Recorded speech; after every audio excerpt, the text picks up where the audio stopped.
Good evening again. Welcome to the Fort Calhoun Station public meeting. My name is Linnea Wilkins. I'm one of the licensing project managers for Fort Calhoun, and I come out of the Washington, D.C. office. I will be the coordinator for tonight's meeting. We appreciate you, as always, taking your time out of your busy schedules to participate in tonight's meeting. This meeting is being recorded and will be available on the Fort Calhoun Special Oversight page on the NRC website. The focus of tonight's meeting is the safety of Fort Calhoun Station. As a reminder, we at the NRC place a high priority on being open to the public and informing the public of what we do and what's going on. Tonight's meeting will be a little different than what some of you are used to. This is a Category 3 meeting, which means that you all, the public, are invited to participate by providing comments and asking questions throughout the meeting versus at the end, which you're normally used to. In the back of the room is our information table. There's the public feedback form. You can let us know, the NRC, how we do. We're constantly striving to improve our meetings, and we value any input that you can provide. Any comments about the venue, the location, the presentation, or anything else you can think of, please let us know via the public feedback form. They are pre-postage paid and self-addressed. Please fill it out and drop it in a mailbox at your convenience.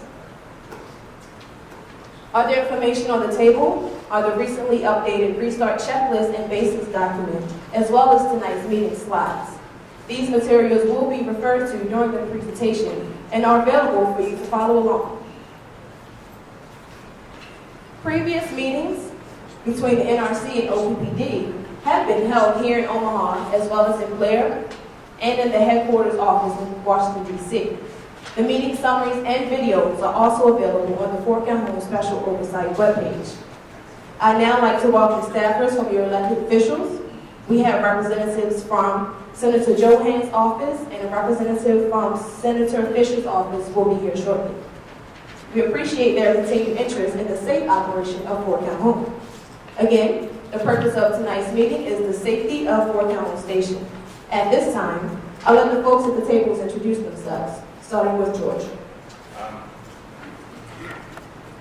My name is George Wilson. I'm from NRC headquarters. My background is I used to be the dam safety officer for the NRC. One second, George. Can you go ahead? I didn't turn it on, I'm sorry. My name is George Wilson. I'm from NRC headquarters. Right now I'm acting as a senior advisor for the Japanese Learn Directive, focusing on the seismic and flooding reevaluations. I used to be the dam safety officer for the NRC, so I did all the coordination and liaison with the other federal regulatory agencies to evaluate flooding across the nation and the dam safety procedures themselves. That's my background. Good evening. My name is Joe Sabrowski. I'm a project manager. I work with Linnea.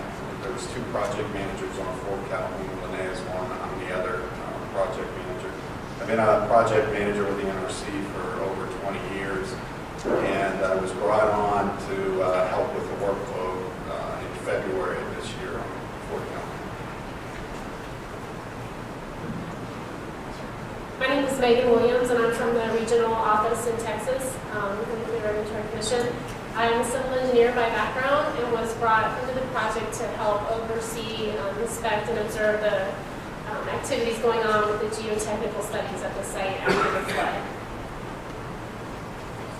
Good evening, everyone. My name is Bill Banner. I also work at the NRC's Region 4 office in Arlington, Texas.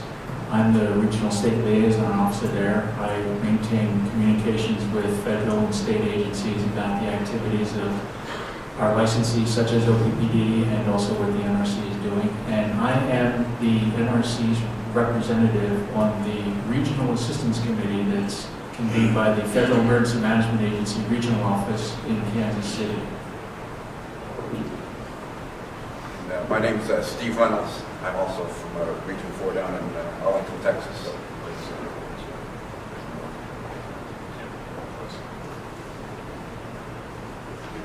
Can you hear me now? No.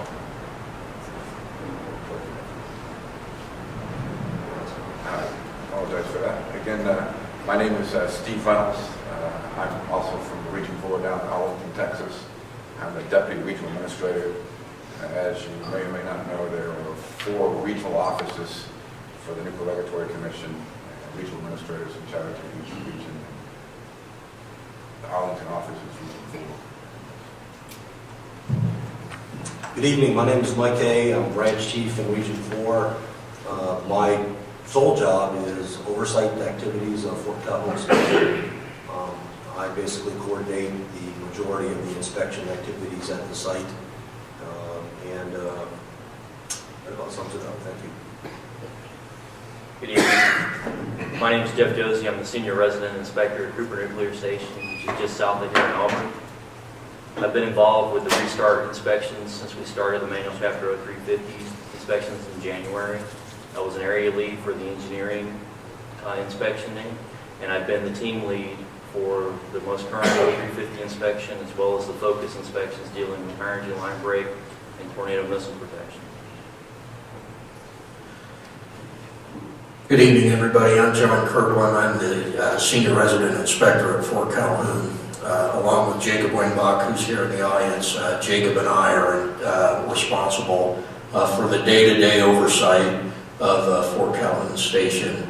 We also provide, during the 0350 inspection, support and the day-to-day knowledge of the facility with assisting those team inspectors as they come on the site. I'm Mike Markley. I'm the Chief of Licensing for Region 4 plants and have had oversight for Fort Calhoun for the last 5 years. Thank you. We also have other members from the NRC in the audience. Good evening, my name is Chris Cook, I'm Chief of the Hydrology and Meteorology Branch of the Office of the Reactors.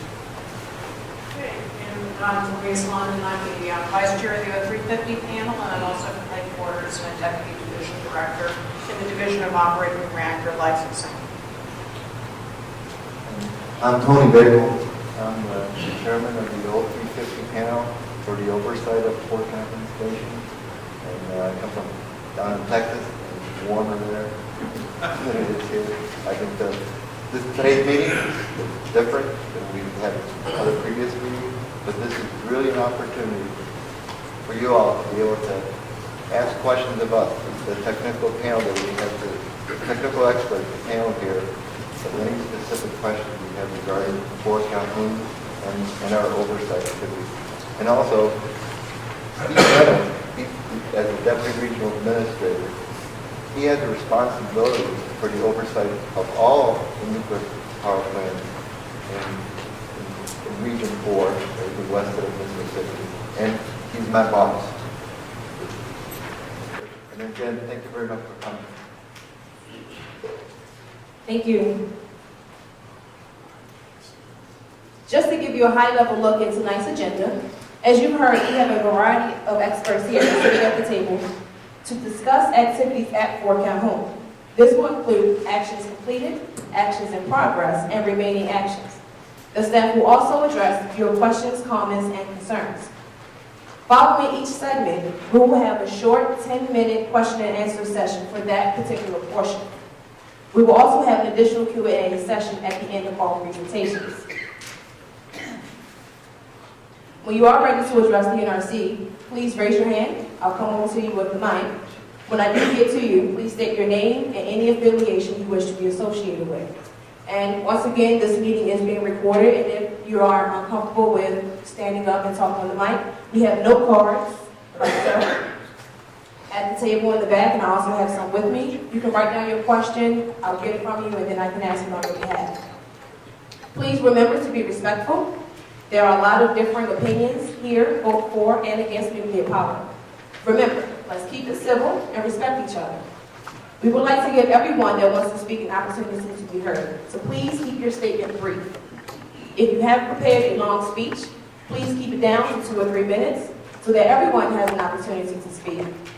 If during your question and interchange pursues, when it becomes a back and forth thing between yourself and one of the folks at the table, we will cut that off and ask that that exchange happens either later in the meeting or following the meeting in a one-on-one.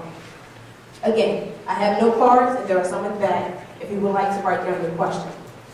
We will go until about 9 o'clock, or until the questions and answers are done, whichever comes first. If we do run out of time and there are remaining questions, the staff will remain after the meeting to answer your questions.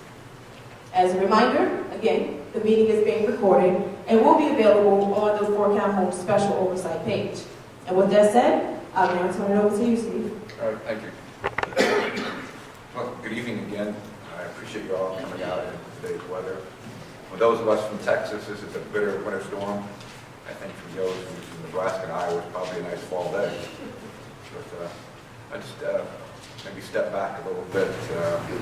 My first time speaking before you, I know others from the NRC have, but I just feel compelled to say the NRC, the Nuclear Regulatory Commission, is an independent federal safety agency. What does that mean? That means we're not associated with the Department of Energy, we're not associated with the Department of Defense, and we are not associated with the utility. The utility here being Omaha Public Power District and Fort Calhoun. We're an independent federal agency. Headquarters is in Washington, D.C. with 4 regional offices. And our mission is to verify, to ensure, to oversee, to make sure nuclear power plants and the use of nuclear material is safe. And we take that mission very seriously. And as an agency and as individuals, we want to make sure, just the same as you, the public, that operations at the Fort Calhoun station are safe and each and every day going forward, and for the other nuclear power plants and other uses of nuclear material. A little different meeting than we've had here in the past. We've had several meetings here. Usually we have the licensee on one side, and that's the other side we hear from the licensee. We've heard from the licensee, you've heard enough from the licensee. Today we're here just to tell you where are we, the NRC, the independent regulator, in overseeing the safety of Fort Calhoun and their actions to get ready for restart. They've done a lot of actions. We've spent thousands of hours of inspecting and licensing reviews, both from the Region 4 office, headquarters. We've had inspectors and technical experts from our other offices out in King of Prussia, from Atlanta, from Chicago, come out and help us, making sure that we do a thorough scrub, thorough, rigorous look at Fort Calhoun's actions to make sure we're safe. The licensee is getting close to where they think they are finished and ready to declare a restart. They've finished their thing, they got a few things left. Once they finish, we have a few things left. So we're not here today to tell you that we've concluded the plan is safe to restart. We're here today to tell you how far we've come in our actions, what items are remaining. We have some key presentations here to talk about some key issues, like some of the flooding issues, some of the engineering issues, like tornado missile protection, some of the geotechnical issues that we've raised in the past. And then once we do the presentations, we're here mostly to answer questions from you. We hope you like this format. We hope it's informative. And again, we want to show you that we're here as part of our role as an independent federal regulator to tell you what we're doing and to listen to you. We're interested in your feedback at the end of the meeting on how to make it better too. So I think I'll stop there with opening remarks and turn it over to you, Mike. Thank you, Steve. I'd like to start by just kind of recapping the overall strategy that we developed to perform our oversight activities at the site. The 2011 flood, obviously it happened and the plant was shut down, and so there was a number of things that had to be looked at in order to ensure that the plant would be safe to restart following the flood. And so a confirmatory action letter was developed. And a confirmatory action letter is basically a letter where the licensee commits to implement a number of actions with the NRC under this agreement. So there was a CAL that was issued that primarily dealt with flood of 2011. And then while the plant was shut down, while they were recovering from the flood, there was a number of performance issues that occurred. And so there was revisions to the CAL that not only had the licensee implement actions to deal with the flood, but also implement a number of actions to deal with understanding and resolving the performance issues. And so when the performance issues started to occur and those elements became part of the CAL, there was a restart checklist that was developed. And that restart checklist has 4 areas in it that are primarily the areas that the licensee had to take actions to understand those areas and to take whatever corrective actions are necessary based on those evaluations. And so, as you can see by this slide, it pretty much depicts the structure by which our oversight activities were developed. You've got a CAL. Inside the CAL is a restart checklist. And then, in order to understand exactly what the NRC was going to do with respect to inspecting each of these areas in the restart checklist, we developed what's called the basis document. And that basis document currently consists of approximately 450 items. And those items are the items that allow us to inspect not only the 18 areas that the licensee has to implement, but also additional areas that we chose to look at to ensure that all of the critical areas at the site are healthy and can support the plant restart. Now the basis document, can someone shut that door back there, please? Now the basis document is a living document. Last week we issued the 3rd revision to that document, and there is a copy of the document on the back table.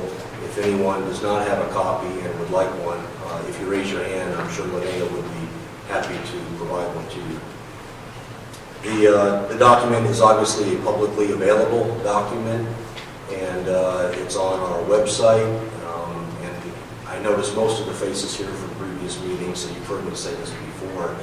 There is a special website that we've created on the NRC webpage that is specifically devoted to the Fort Calhoun oversight activities. Next slide, please. Since the last time we talked in September, there's been a number of inspection activities that have occurred, and we'll be talking about a lot of those activities tonight. And there's been a lot of areas that have been closed. And with respect to the 18 areas that the licensee is responsible to complete, I'd like to discuss basically what's happened since the last meeting. And for those of you that were here during the last meeting, I hate to repeat things, but because there might be some new folks here, I'd like to quickly just describe the process by which we close areas in the restart checklist. As I already spoke about, there's a number of inspection items that go with each area. When those inspections are completed by the different specialists, there then is an overall assessment. Did the licensee adequately evaluate the problem, and did they look at the full extent of the problem, and did they develop and implement the appropriate corrective actions to deal with the problem? When all of those criteria have been satisfied, the inspectors then present their overall assessment to the 0350 panel. And that panel consists of a number of people from the region, from the site. We've got the senior resident is part of that panel, and from headquarters. And matter of fact, a number of the panel members are currently in this room today. So after the inspectors present their assessment to the panel then probes and asks questions about it, and after the questions are answered, the panel then votes as to whether or not an item is ready for closure or not. I will tell you that not every time a area comes to the panel is it closed. There's been examples where we've decided that more work is needed, and obviously there's been a number of examples where we have closed items. So here's where we're at as of the last meeting. The reactor protection system, light finding, which is area 1 Bravo.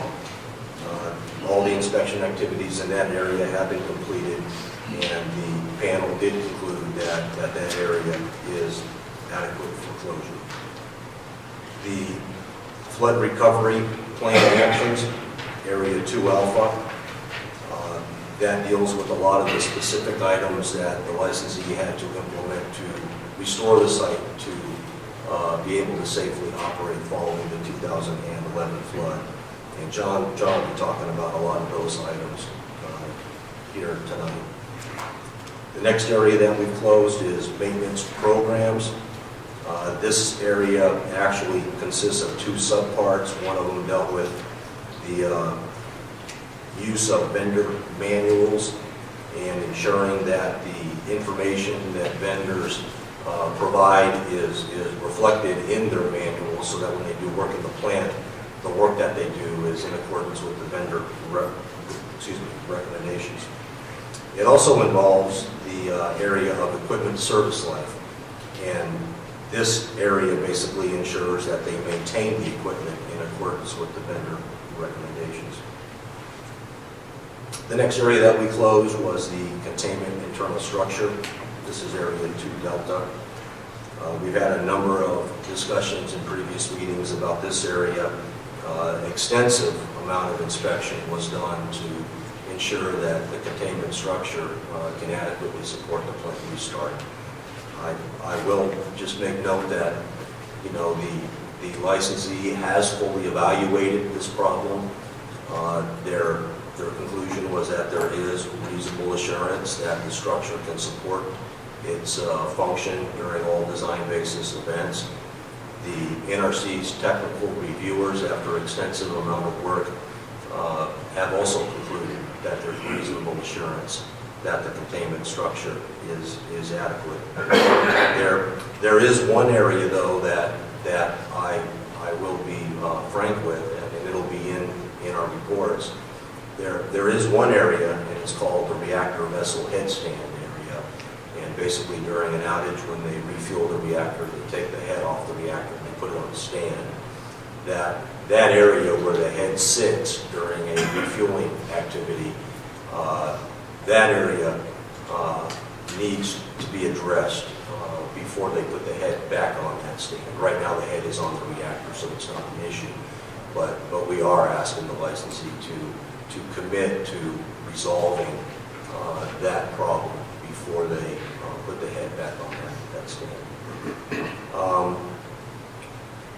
The next area that we've closed is the corrective action process, and that's our area 3 Alpha. Again, extensive amount of inspection activities have been done in this area, and as we've talked about in previous meetings, you know, this is one of the more vital areas that the NRC takes a look at, and there is still a lot of work the licensee needs to do with this program to continue to improve, but based on the actions that they've taken and the improvements that we've seen, we've concluded that this process is adequate to support a plant restart, but there is still more attention that needs to be taken to continue to improve. And then the last area that we've recently closed, matter of fact, we closed it today during the panel meeting, is area 2 Bravo, and that's the system's readiness from extended shutdown. And this deals with taking a look at all of the systems and how they were potentially impacted from the flood. It takes a look at a licensee's review of 4 of the more important safety systems at the site and doing a 5-year look back to understand if there's any issues there that need to be resolved. And it also deals with the evaluation of the flood on the soils and the structures, and Megan Williams today is going to talk about that. So that pretty much is where we're at today. And, you know, as I said, there was about 450 items that are in the basis document, and there's over 90% of those items have been inspected, have been closed. So, you know, the bottom line is significant progress has been made, and, you know, there's still some inspections left, but as you can see, we're getting towards the tail end of what we've slated to inspect. I guess I'll open it up to any specific questions or comments that the public might have related to what I just talked about. Okay. With, I'm sorry, is there a question or you? Well, we were just looking at saying if somebody had. Are you talking about the details in those particular categories? Is that what you're asking? Well, yeah, I mean, the details of the geotechnical stuff, Megan Williams is going to talk, and I guess I would suggest if there's any geotechnical questions, we wait until her presentation to ask those. Okay. If there's any specific questions related to flood recovery items, John Kirkland's going to talk about that, so I would wait until that. But if there's any questions related to the overall status of where the NRC is at, I guess I would ask if this is the opportunity to ask those. And if no one has a question, I guess there's a question about that. Well, this. Go ahead. Mike Ryan, Clean, Nebraska. Mike, you mentioned something about, I think you were talking about the internal containment structure area and something having to do with the reactor head. Something has to be addressed before they put the reactor head back on. What exactly is that, and how do you think that would be addressed properly? Yeah, it's the specific component is called the reactor vessel headstand laydown area. And what that is when a licensee shuts down the reactor and they need to refuel the reactor, they have to first, take the reactor vessel head off so they get access to the fuel. And when they take the head off, they basically put it on a stand. And the area that is supporting that stand is not conforming to design requirements. And so what we're asking is, before the licensee takes the headstand off and puts it back on the stand, that they do whatever is needed to restore the design criteria for that area. Now, if I remember correctly, that had to do with a column supporting that concrete floor that stand rests upon. And it was one of 18 columns that the engineering firm that OPPD had hired. And this goes back to the, I think the December 2012 meeting in Rockville. And they were talking about a number of problems with containment internal structures. And this was one of 18 columns. Am I correct? Yeah, there's a number of areas that are non-conforming, and the one that I mentioned related to the reactor vessel headstand is the one that the NRC feels has the least amount of margin and therefore should be one of the first items that's corrected by the licensee. And we prefer to have it corrected before they put the vessel head back on the stand, because that's when it's an issue, is when you have all that weight of the head on the stand. Right now it's not an issue. Now, am I correct in my understanding that the rest of the containment internal structure problems have been addressed by modeling? Well, yeah, there was a number of evaluations that were done to basically reconstitute the containment internal structure. And we've talked about the different type of analysis, the Gothic analysis, the finite element analysis. But I guess to keep it in plain English, the licensee has fully evaluated the containment internal structure, and they've concluded that it is optimal. Our technical experts have also reviewed this analysis, and they've determined that the containment internal structure is optimal. That doesn't mean that they've corrected the problem. The nonconformances still exist. However, those nonconformances haven't taken away the safety margin so that it's not safe. It has to be yet corrected. So the bottom line is, what I mentioned was the vessel headstand. We want that corrected as soon as possible and before the head is put back on the stand. There are other areas that the containment structure is non-conforming, and we would also be expecting those to be corrected in a timely manner. But not necessarily before startup on those other ones? That is correct, because we've reviewed that and determined that the non-conformances are not significant enough to take away the safety margins. Thank you, Mr. Marine. If I got a quick It's my understanding that OPPD was allowed to heat up Fort Calhoun recently. That's right. Exactly what does that mean? And was there any kind of inspection or anything done after the heat up to see if everything worked properly? Yeah, that's a good question. Matter of fact, you know, when they heated up the plant, it wasn't done by starting up the plant. They used reactor coolant pumps, which basically circulate the water through the plant, and the heat from the pumping action actually heats up the reactor plant. And so they use the pumps to heat up the plant to normal operating pressure and temperature. Now, there was a lot of actions that the licensee had to complete before they heated up the plant, and those items were in the CAL. If you read the first CAL, there's a number of items that had to be completed before the plant could heat up. And as most of you might know, the licensee submitted the NRC a letter before they heated up the plant that basically told us that we've completed these actions. And we ensured that we had also reviewed all of those actions before the plant actually heated up. Now, during the heat up, we had a team of NRC inspectors who were actually in the control room 24 hours a day, around the clock, for a little over 3 days, that basically assessed, you know, during this plant maneuver, how well the operators controlled their plant. And the bottom line is the inspectors were quite pleased with the deliberate actions that the operators took. Some plant equipment problems were identified, which is why they wanted to heat up, was to identify, you know, is there any leaks or anything that has to be adjusted before a plant restart. And when any of these complications came up, the operators did the right thing.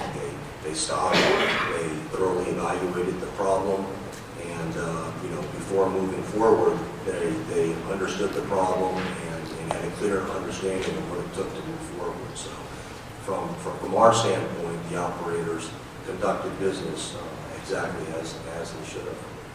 Thank you. What inspectors did out the plant? Well, yeah, I mean, Could you repeat that? Steve asked me to expand on my answer and also discuss what we did outside the control room. You know, we've got residents at the site also, and you know, John Kirkland and Jacob Wingbach. And as the plant was heated up and they were running the systems for the first time, the residents walked down the plant and you know, got to see how well the pumps were running, you know, if there were any leaks from any valve stems, or anything abnormal. And so there was, you know, extensive amount of inspection during this period of time. Thank you. Thank you, Mr. Taylor. The system's readiness for extended shutdown. Exactly what did you do there? I mean, because you really don't know until you run it. You haven't run it.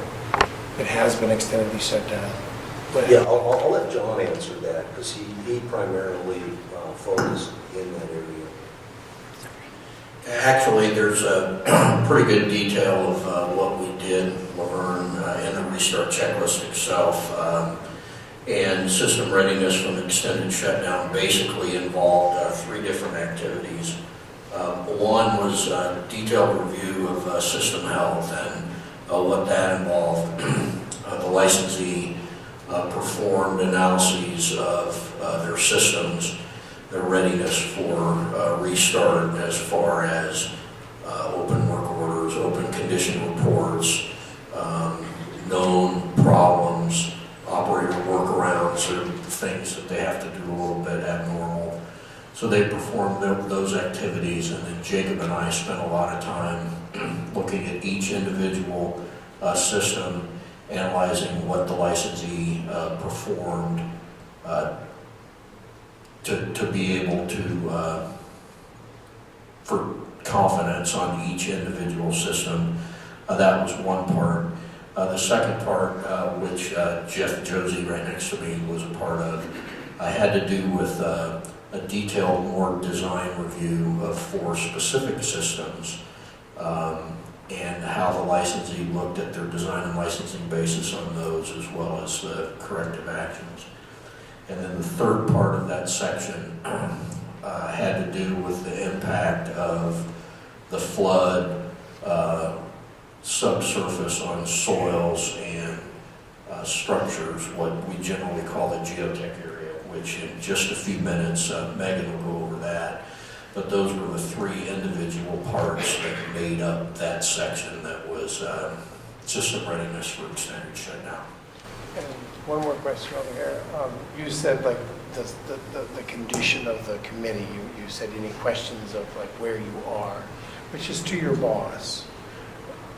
To you, the position of this committee, it's been going for 2 years. I've come to every single meeting. I've posted them all on YouTube. I videotaped them all. I know exactly what all these people have said because I look at it and edit it and stuff. For you as the boss, is this in the right place? Is this normal process for the 0350 committee? Because it hadn't been created for over 10 years. You actually had to look up the original material in the very first meeting. That was admitted to, that you guys hadn't done it for so long. You had to look up rules and you had to look up how to create the committee. So as their boss, how is this going? I've been involved throughout my NRC career with a couple of 350 panels, and I think this one is going as well, if not better, than the other past. Some startup costs that we have done in a while, but Ray, Tony, and Luis have engaged the staff. We had a large number of people on the issues. We got the basis document. If you go back and look at the old 350s, I don't think you've seen something like that out in the public and updated in the public meetings. I'm very comfortable with the way this over 50 panels has been run. We've got experts, like I said, from headquarters, from the other 3 regions, and region 4, what kind of things, give their feedback, and a lot of focus on inspectors and other regions personally, and they give me their feedback, what's going on, seeing how the 350 conducts itself. Very comfortable with what they're doing. They're put in the right spot. Thank you. That's all we have. John, did you want to add? Okay. That's all we have for this portion of the Q&A. If you do have any additional questions regarding this particular topic, please remember it for the end. Back to you, Mike. Okay, thank you, and Wally, we'll get your question at the end. I'd like to turn over now to John, and he's going to talk about some of the flood recovery plan activities that he's looking at. As Mike mentioned a little bit earlier, in September 2011, after the flood waters receded from the plant, we issued a confirmatory action letter to Omaha Public Power District based off of a document they created, which was called the Flood Recovery Action Plan. And what that flood recovery action plan consisted of were really 2 different things. One were issues having directly to do with floodwaters on site. And at that same time, they took advantage of the confirmatory action letter to also list out some actions for some specific technical issues that had occurred up to that point. Then as we remember, a few more technical issues added to the pile, and Fort Calhoun Station was transitioned into Manual Chapter 0350 and the creation of the Restart Checklist. When we created the Restart Checklist, we still had the open confirmatory action letter that was based off the Flood Recovery Action Plan. So we moved the items that they committed to from the initial CAL into the Restart Checklist.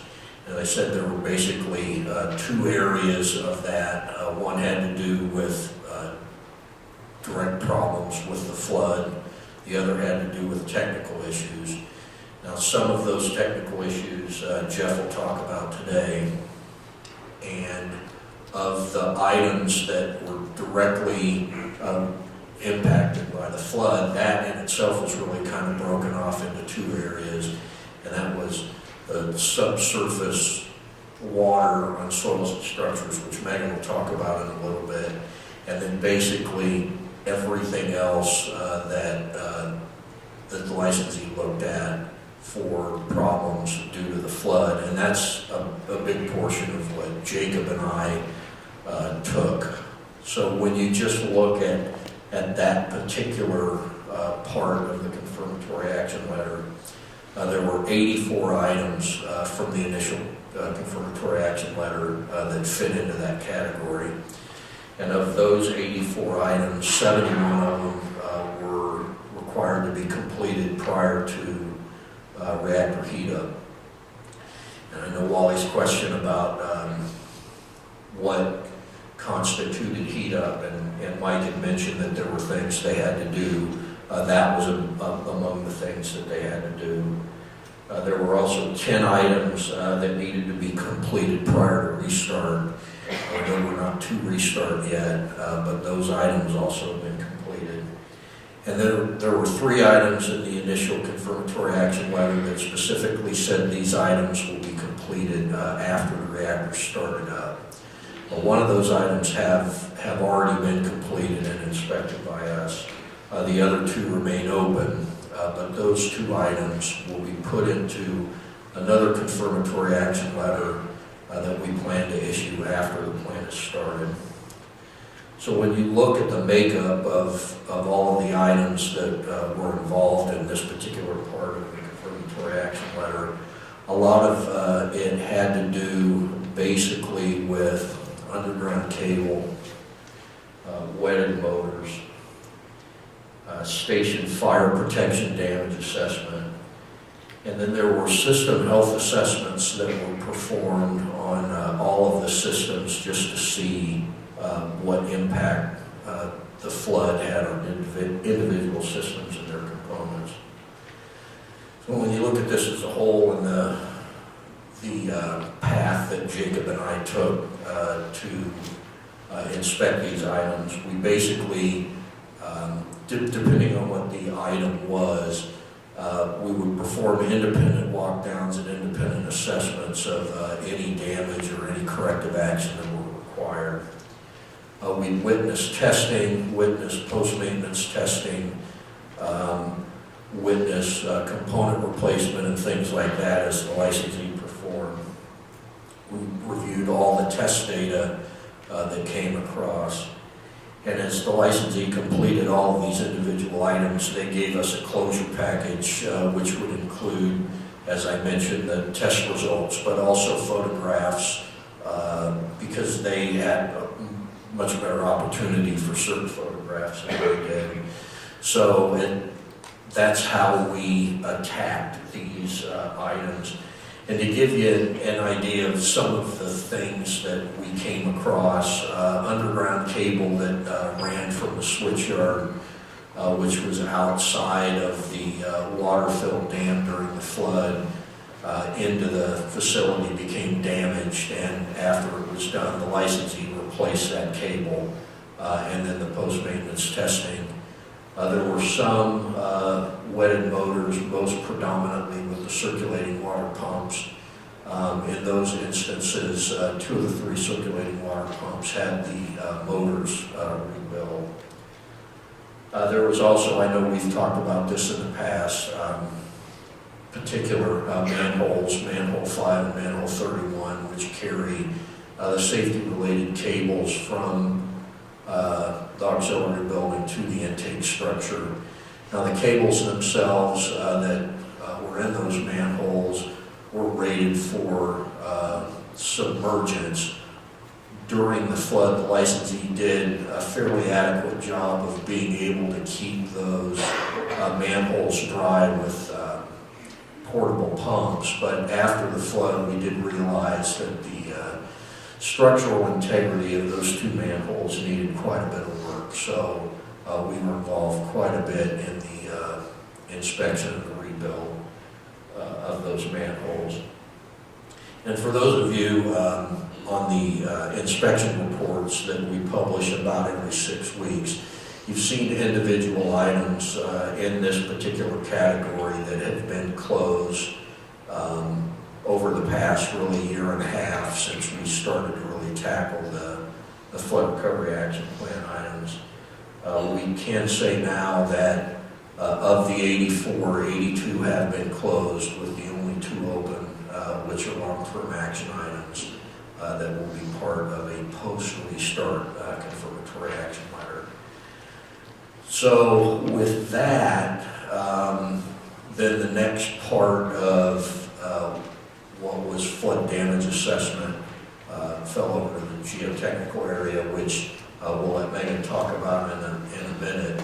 But from the overall site flood recovery issues, I'll take any questions that anybody has on that particular area.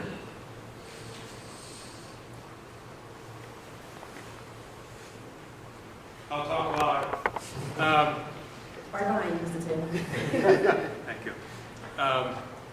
The flood recovery, it seems to me, is addressed only at impacts, direct impacts of the flood. But as I think you indicated, the reason for the 0350 panel was that as you got back in and started doing inspections, you found a lot of long-standing problems at Fort Calhoun. Is that part of the flood recovery process, and is the restart based only on the flood recovery items, or does that include these long-standing problems? For example, like the beams and columns that Mike was mentioning, and some of the long-standing problems that Fort Calhoun had. That's an excellent question, Wally. If you look, you take a snapshot in time in the initial confirmatory action letter, and there was, as I mentioned, was damage or potential damage due to the flood, and then there were technical issues that were raised at that time. As we inspected the items from the initial confirmatory action letter, you are correct. We found more issues. We found the containment internal structures issue that Mike talked about. We found tornado wind-generated missile issue, which Jeff Josie will talk about. So all of those long-standing items that we found in the review of the flood recovery got their own special section in the restart checklist. So the area that I looked at in this particular section, which is 2 alpha of the restart checklist, only had to do with damage due to the flood. And then any other long-standing issue that came out of that was analyzed and, as appropriate, put into the restart checklist to be able to be further evaluated, kind of outside the flood recovery action plan process. But they are something that has to be done before restart? That is correct. These are the items, these are the other items that are in the restart checklist basis time. Thank you.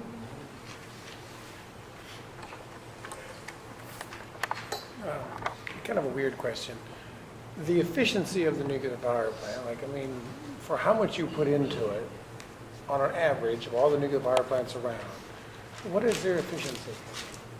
What is there? I'm sorry. Like, what's the efficiency of an average nuclear power plant? Since you guys oversee all the nuclear power plants, I figured you might have an average efficiency. Are you talking the thermal efficiency of a plant? Well, I'm Around not sure. 30 to 35%, I think, was the typical. Of being able to convert about 35% of the thermal reaction to electricity. Right. Okay. Thank you. That's just popped in my head. Thank you. No, that's correct. That's about right. Okay. Yeah, roughly a third. I think when you look at pressurized water, boiling water reactors, the rule of thumb that I've always used is a third. So the highest efficiency is the generation of nuclear waste, because 100% of the waste is converted, or 100% of the fuel is converted to waste. So really what a nuclear power plant is, it's a generator of nuclear waste with a third waste product is called electricity. If you look at it in terms of efficiency, 100% of that fuel is going to be turned into waste, only a third of it's going to be turned into electricity. So really electricity is the byproduct or a waste product of the creation of nuclear waste. And I don't understand how you guys can sit here and just look at me and think about all the nuclear waste that you're going to allow to be created. You know, I'm just, for thousands of years, it's for a long time, and you guys don't have a solution for it. You're not talking about like, well, once we get this thing started and you generate this nuclear waste, ooh, NRC is going to step up and we're going to have this cool thing that's going to solve this hot problem along the river, the Missouri River, my river. You go home to Texas, I stay here. It's just made me upset. Just so. Appreciate your Thank thoughts. you.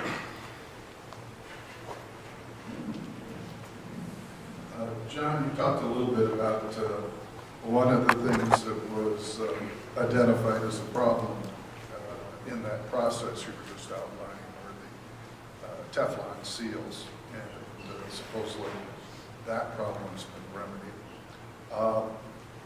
In looking over documents, and this has been some time since I looked at this particular document, but I think Lynn Moore came up with it. But it indicated that there were 24 penetrations in the various buildings that were left there when a security system was removed years and years ago. Do you know if those penetrations have been re-identified and have those holes been filled? That particular issue is a little bit different than the Teflon issue. But I do understand what you're saying. And yes, all of the containment, the penetrations that basically span inside and outside containment that would be a potential pathway for airborne radioactivity have been identified and have been correctly sealed. Now, the spent fuel is not in the containment building, is it? That is correct. Did you look for those penetrations within the spent fuel area?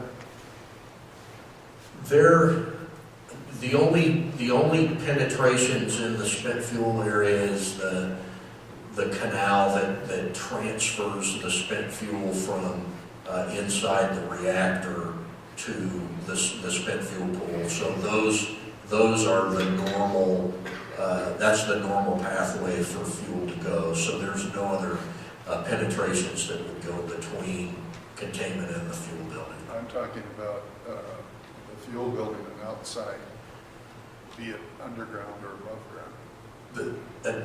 Again, Mike, the fuel building really, in a way, it's not in containment, it's outside. I realize that. No, I understand that, but the fuel building is basically butt up to the outside air, so there's no real penetrations that are any different than a door that can open from one to the other. Thank you. John, you were talking about flood recovery. Does that include anything the OPPD might have done to improve or hopefully improve their preparation for flooding, including upstream dam failures, or is that something someone else is going to talk about? That's two different things. One had to do with the preparation for the flood, which was the yellow violation that was identified several years ago. So that was a separate item in the restart checklist. And then the area of upstream dam failures and what happens over the river, George Wilson here in a little bit will cover that area there. So again, this section only had to do with the floodwaters that came in 2011 and the impact that it had on the facility. So tell us exactly what OPPD did to address that flooding problem in terms of the changes they made or modifications they made or what they actually did to address the flooding problem and be protected from flooding in the future. I thought, and I guess I thought we had covered those particular areas in a prior public meeting, but But they had a big sound areas that they looked at and strategies to help protect them from floods. They new flood doors. The bigger area that I know we talked about several meetings had to do with the intake structure of the river sluice gates and how the flood waters could come up through the intake structure. So they developed new strategies for that. So those are the type of things that they looked at for that. Now that would be, when you looked at your restart checklist, Wally, that would be section 1A of the restart checklist that took care of all that. Okay. Last question, Mr. Ryan. You talk about those strategies. That gets back to an elemental problem, and that is we civilians sometimes don't understand the explanations. And I'll guarantee you that looking at that restart checklist for an answer to Wally's question, that just isn't going to help much. I know their original solution was piling up sandbags, and I can't tell you what they've done since then as an alternative to piling up sandbags. But I think the earliest flood study I've seen, there was one in 2010 done by, I think, Dr. Ferranti, an NRC employee, talked about a flood level of 1,029 feet. That's 23 feet above the flood of 2011. And for the life of me, I haven't seen anything presented yet with regards to those gates that's going to handle a 23-foot increase in water, river level, and how they're going to stop that from overtopping those gates. Well, what you're going to get here in a half an hour or so as we move down the line of the different people, Joe Sobrowski has a lot to talk about flood levels of that particular elevation that you're discussing right now. Thank you. Okay, with that, the other part of the flood recovery actions had to do with what we generally call the geotechnical area, and I will turn that over to Megan Williams to discuss that. Again, I'm Megan Williams, and my background is civil engineering, and I'm really glad to be able to be here tonight to talk to you guys about the work that I've observed over the last over 2 years since the floodwaters started to recede in late summer of 2011. It's quite an extensive amount of information, but I want to try to give you some highlights about what was done out there and what we were able to observe. I was actually able to come several times to observe a lot of the testing and then also review all of the data that was produced by those tests. They ranged really from some very traditional studies that can look at soil borings and the characteristics of the soil to very advanced technologies that were used out there, things like ground penetrating radar and penetrometer testing to find out if there were any anomalies after the flood waters had been inundating the site for those several months. There was extensive walk-downs done in all the rooms and all the structures all across the site, internal to the site and also the external areas that are owned by OPPD. And really there were no indications that there were any kind of change in the characteristics of the soils because of this inundation. And that was obviously good news that the original design took into consideration where we were geography-wise, and the floodwaters did not have any adverse impact on that. There were some anomalies that were found on the perimeter of the site that were only affecting the facilities that don't have anything to do with the safety, the safe operations of the plant. And a lot of the penetration tests that were done did verify that the ground penetrating radar test had been valid and that those places were remediated. The foundation that is under the safety-related components of the site is completely different, and that was done with a technique called vinyl flotation. So it makes a very, very dense foundation surrounding those piles under those safety-related structures. And we were able to verify that nothing adverse had been affected in those areas. All the penetration tests that were done in that, on that perimeter showed there was absolutely no negative effects to those soils. The other thing that was done that we took a lot of time and got a lot of expertise from our headquarters folks was a structural analysis that said underneath those safety-related structures that any even postulated negative effect, there's enough margin in that original design that the buildings still respond the same way in any kind of seismic event. So it was really kind of a relationship between all the field studies and then this very complicated structural analysis that says that max acceleration and any movement that would be a result of a seismic event stays within the original design of the structures. So again, it was almost over 2 years of work that we just concluded, and like John said, the items that are closed out are in the reports that are issued every 6 weeks. I can talk some more if you've got questions. I know it's been some questions about in past public meetings about what the geotechnical studies did reveal. Can give you some more information, some more detail on those tests if you guys have questions about that.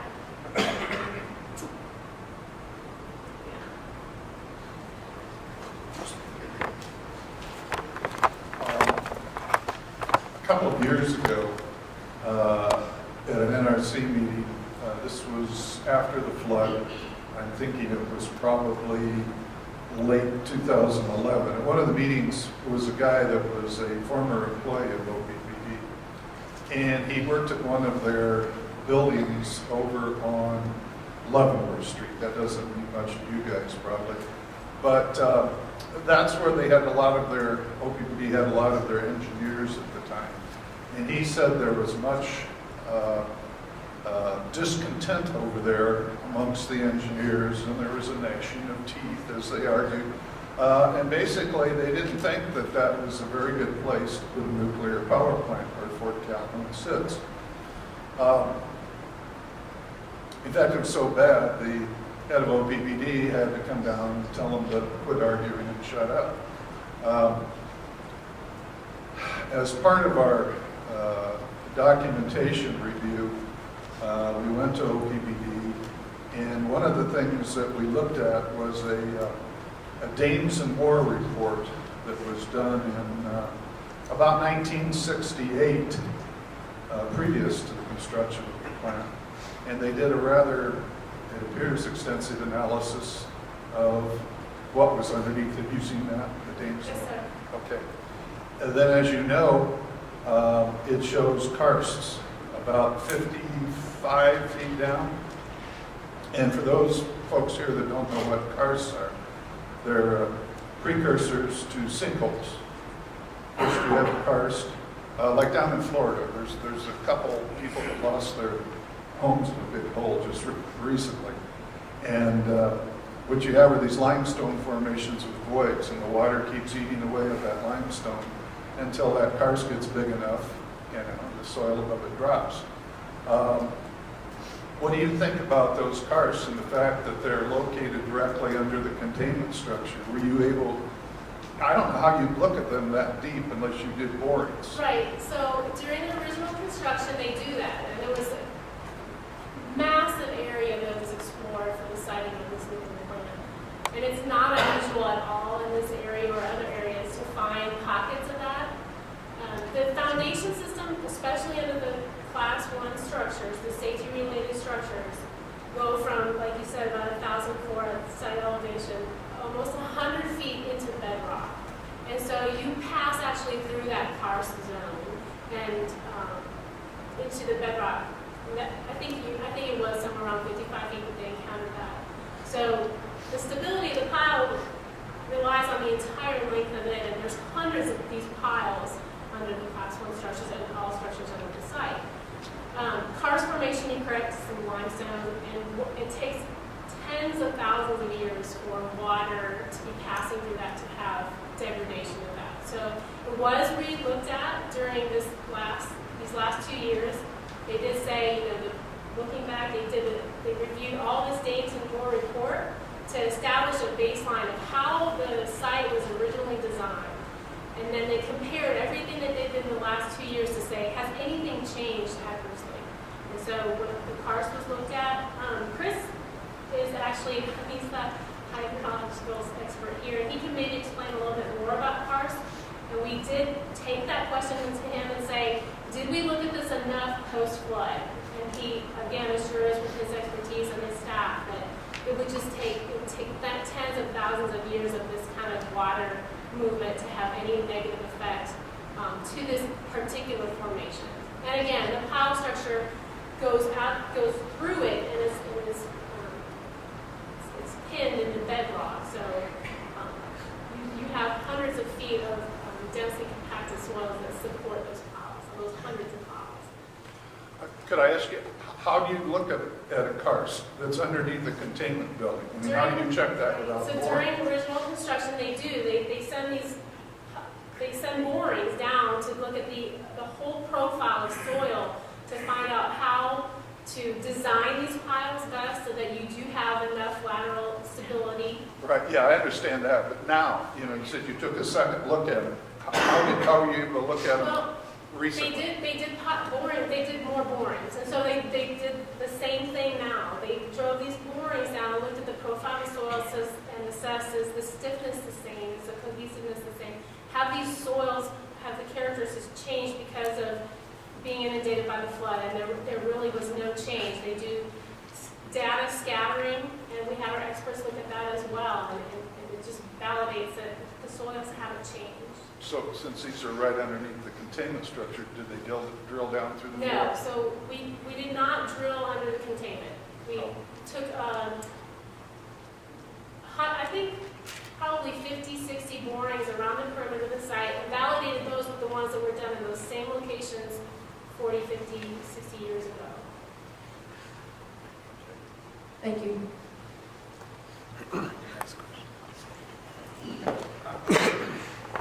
I just found it interesting that you mentioned that it would take thousands of years for those karst formations to do anything, but you are making a decision to create nuclear waste for thousands of years.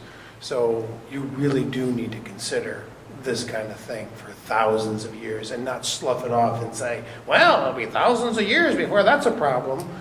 Well, this nuclear waste will be a problem for 1,000 years.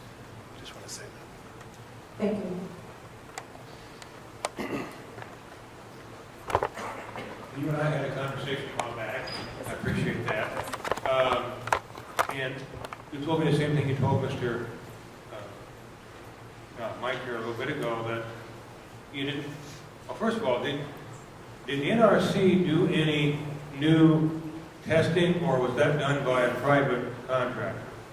Yeah, the testing was done by consultants and contractors hired by OPPD.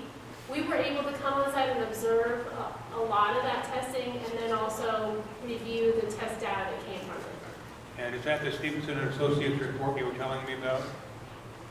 Some of it is. There was a consultant that was hired to do the majority of the field testing. HDR? HDR, and that was... I looked at the HDR report, and it looks to me like, from everything I could see in there, they just looked at the subsurface soil. They didn't look down deep enough to really look at the karst. And that's why I asked you that in the phone conversation. And you said, well, the Stevenson Associates study did that. And so I made a FOIA request for the Stevenson Associates study, and I've been getting stonewalled by the NRC on that. And that's for the FOIA request as well. In fact, I made a complaint to the Inspector General. But without the Stevenson Associates study being public, I don't see how we can know to our satisfaction whether there really is no problem with the karst. It seems to me that when Dames and Moore said you need to do certain things in order to even have a reasonable assurance that there's no problem, and there's no documentation to show that those precautions were taken when the plant was built, and we don't have any design basis documents anymore, or any licensing basis documents anymore, how do we know? Well, again, it's not unusual for anything to go, especially a nuclear site, that you're not going to encounter different soil properties as you go to bedrock, especially over hundreds of feet. So that's exactly what they do. They said there's a pocket there that we want to make sure the piles go all the way through and are pinned into bedrock so that it has the stability that it needs. Again, hundreds of piles, and the karst formation that is there is only part of that area. So the HDR did a lot of the extensive groundwork and geotechnical studies. They compiled all their information. Stevenson Associates actually took that information and went a step farther because of not getting actually under containment. They did an analysis that said, under a postulated scenario, would we still be okay? And that's what Stevenson and Associates did, is they used a finite element model to say, how would the building react if you had lost some stability around those piles?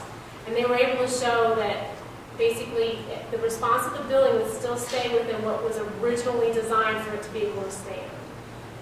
And I know Wally's frustrated with the FOIA process, and we've been trying to get you in touch with the FOIA specialist, that we don't own those reports. Those were hired out by OPPD. We did prudence in reviewing all that information to make sure we did an independent assessment of the information. But that's the FOIA process, is that we have to give the licensee they own it, they pay for it, but it's their process to release that publicly or not. But that's where we come in, is we look at all that information, we say, yes, this makes sense. We see the data, we were out there, we watched you do this, and we do validate that we feel that there have been no negative impacts from the inundation of the floodwaters. We're out of time for this portion, but we will get to your questions at the end, following all the rest of the presentations. Thank you.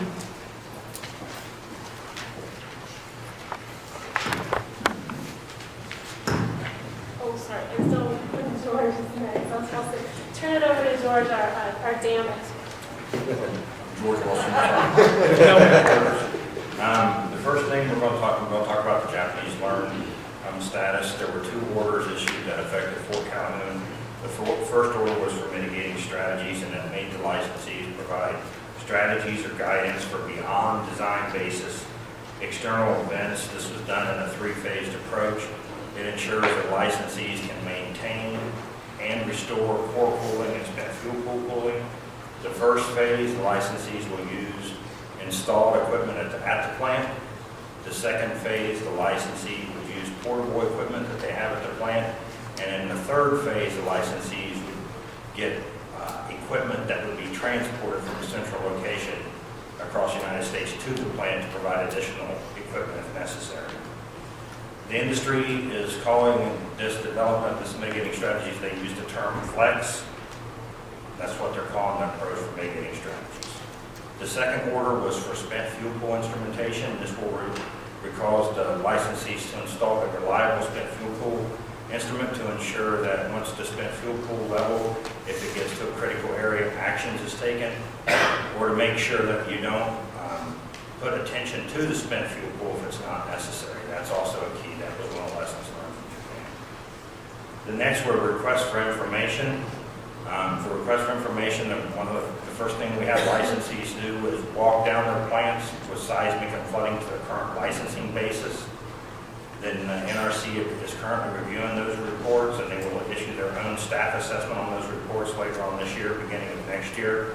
The NRC also followed up those with their own temporary instructions and did inspections on those walkdowns in TI 187 and 188.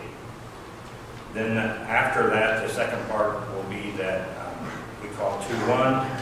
The licensees have to perform reevaluations of the seismic and flooding hazards at their plant to the current regulations.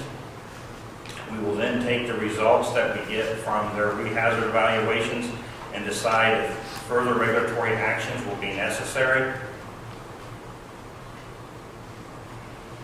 We started receiving information from the licensees in March of this year. Fort Calhoun's information is due of March of next year. Then there were two 54F requests for information associated with emergency preparedness. The first one had to do to ensure that the licensees could maintain communications with backup power in case they lost their primary source of power. And the second had to do with staffing, to make sure that they had to increase, if the staffing had to be increased specifically with mitigating strategies, that's being addressed. There's some ongoing rulemaking that's going on right now based on some of the lessons learned for station blackout. What station blackout is where the plant loses both off-site and on-site AC alternating current power, and they rely on their batteries. So we're looking at an extended period without AC power. The second is on-site emergency preparedness, and that's ensuring that all the emergency procedures at a plant are coordinated and they go from one to the other, especially with the severe accident mitigation guidelines. And then the third is the filtering strategies. If you want to see the status of the Tier 1 activities for Fort Calhoun, you can follow the URL that's listed above there, and you can go see what the status of the public website is for the merger, the JLD actions or the NTTF actions associated with Fort Calhoun. Thanks, George. We'll turn this next part over to Joe, and Joe will continue. Thanks, George. My name is Joe Sabrowski. Again, I'm one of the project managers on Fort Calhoun. What we tried to do on this slide 10, is to provide an overview of all the activities associated with flooding. You heard John and Megan talk about flooding issues related to the spring 2011 flood. In addition to that, the next bullet, you see the status of the flood issues related to Japan lessons learned activities. George talked about what's going on for all 100 operating plans, and he talked about the orders and requests for information. So this slide is meant to be specific to the flood-related issues from the Japan lessons learned activities that relate to Fort Calhoun.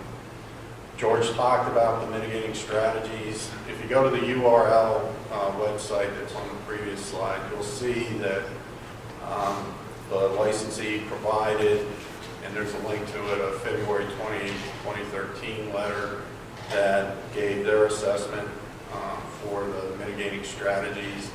As George indicated, there's a phased approach here. They updated the status in an August 28, 2013 letter. That's also available on that link. And the next major milestone for that activity is for the staff to write an interim safety evaluation in the February 2014 timeframe. The next bullet that you see is flooding walkdowns. George alluded to that earlier, that there were seismic walkdowns and flooding walkdowns. Again, if you go to the link, you'll see that there is a November 27, 2012 letter from Fort Calhoun that provides their assessment of the walkdowns. All 100 operating plants had to do this.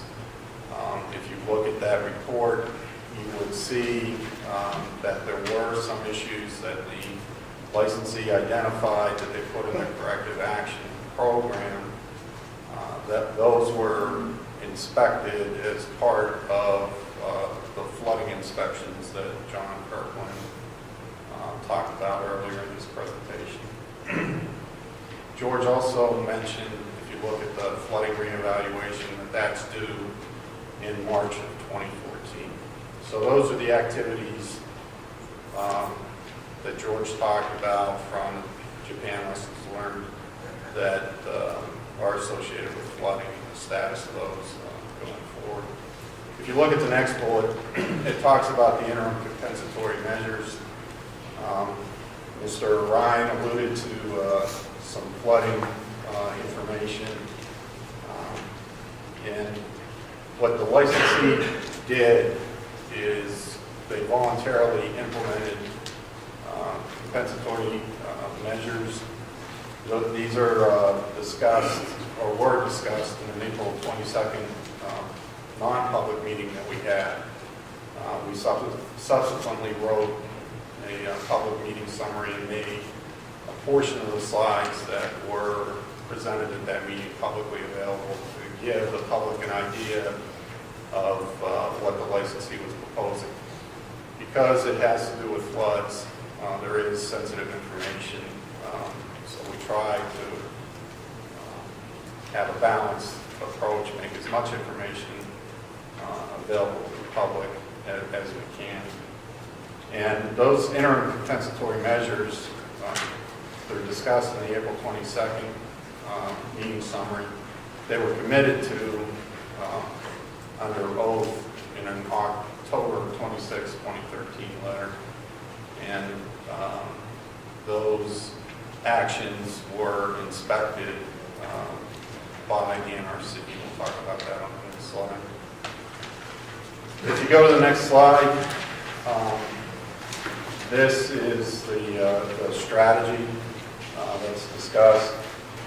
In those two meetings, or in those two letters, the April 22nd summary and then also the October 26th letter from the licensee, provides protection above the design basis flood height. The assumption here is you do not have, as George indicated earlier, you do not have AC power available from your normal sources, either off-site or the emergency diesel generators on-site. There was a mention of the intake structure. For this scenario, the intake structure is assumed not to be available. It's also assumed that the emergency diesel generators are not available. And if you look at the measures, it provides a means to remove decay heat from the reactor. It also provides a means to provide makeup to the spent fuel pool. If you look at the steam generators, that's you see the reactor, and then you see the solid line going over the steam generators. There's a method of using portable pumps that are powered by a portable diesel generator to supply water to the steam generators. Steam generators then convert that water to steam. It goes out the main steam isolation valves. That's how you get heat out of the system and how you keep the reactor warm. If you look at this diagram, you also see there's a way of making up water to the spent fuel pool by portable pumps and also from the water source. The fourth bullet, one of the reasons that George and also Chris are here is to support the meeting, obviously, but they also happen to be in town because they're talking to the Army Corps of Engineers. If you look at the information that's available, you would publicly available on the docket for Fort Calhoun, and you would see that Fort Calhoun recognized that they have to respond by March 2014. They requested NRC's help in getting information from the Corps. We wrote back to them saying that we would facilitate that. So one of the things that George and Chris are doing here is also meeting with the Corps, and it's not just for Fort Calhoun. Several other plants are also affected, so the Corps is helping us with the review of several plants. Lastly, these interim compensatory measures that were committed to in the October 26th letter were inspected just recently by NRC inspectors. Mike, did you want to talk about the results of that inspection? Sure. 2 weeks ago, I had a team of inspectors at the site for a week, and they basically validated that the licensee had the proper equipment there. They basically, since you're assuming there's no power at the site because of the flood, they have to have portable generators, they have to have portable pumps. They got to connect hoses from the pumps up to where they're pumping to. And so they validated that not only did they have the equipment, but that the equipment had adequate margin to perform its function, that there was adequate fuel available, that there was adequate time for the operators to set up this equipment on notice that there's a flood. And they actually had them, lay out the hoses, ensure that everything would work as expected. They validated that the equipment had been tested and works. And so, basically there's multiple different water sources that can be used.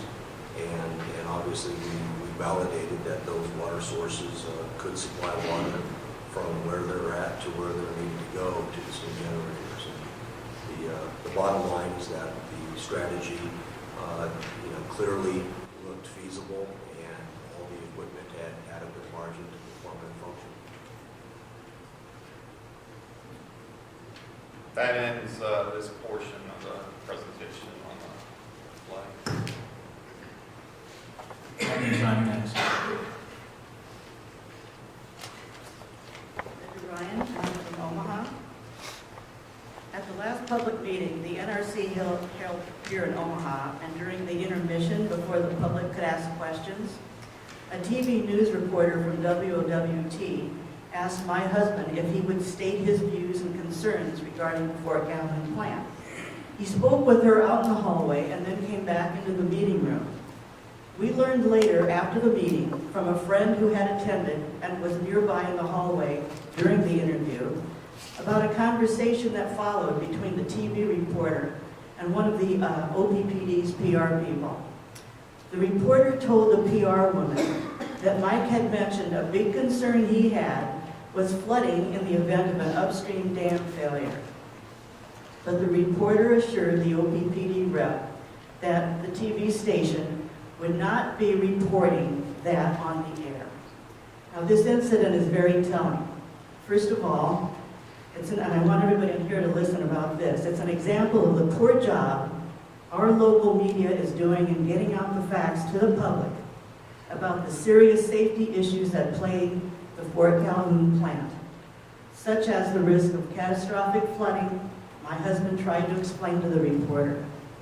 Documented studies indicate even one dam failure will release a wall of water downstream that will put Fort Calhoun under as much as 50 feet more water than the floods of 2011. I don't know if the local news media people are lazy or just ignorant about the news topic they're covering, or both. They seem more interested in regurgitating the contents of OPPD press releases that paint a favorable picture of the plant than they are in delving into the issues and questions so many from the public have raised here time and again at these meetings for almost 3 years. It's pathetic when I can find more detailed and accurate news reports from news media in other states about why Fort Calhoun is rated one of the worst nuke plants in the country. Second, the incident is an example of how OPPD wants to massage the news that gets out. Make sure that anything negative the public might say about the Fort Calhoun plant isn't taken seriously and therefore is never reported. OPPD is pretty good at it too, I'll give them that. Like taking reporters on a tour of the plant, press packets in hand, the day before a public meeting will be held. That way, the reporters likely won't show up at the meeting where, God forbid, they might have to hear what those from the public have to say. Third, this incident reminds me how you, the NRC, are just as guilty of downplaying the serious risks to the public's health and well-being that the Fort Calhoun nuke plant poses, like the threat of flooding from multiple dam failures on the Missouri. You've seen the studies. They're the NRC's studies. They're not bogus, they're real. Yet you hem and haw and drag your feet and say you're still looking into the matter when you should be shutting down the plant for good. You're waiting on the court to tell you something you already know. Thank you, Ms. Marnie.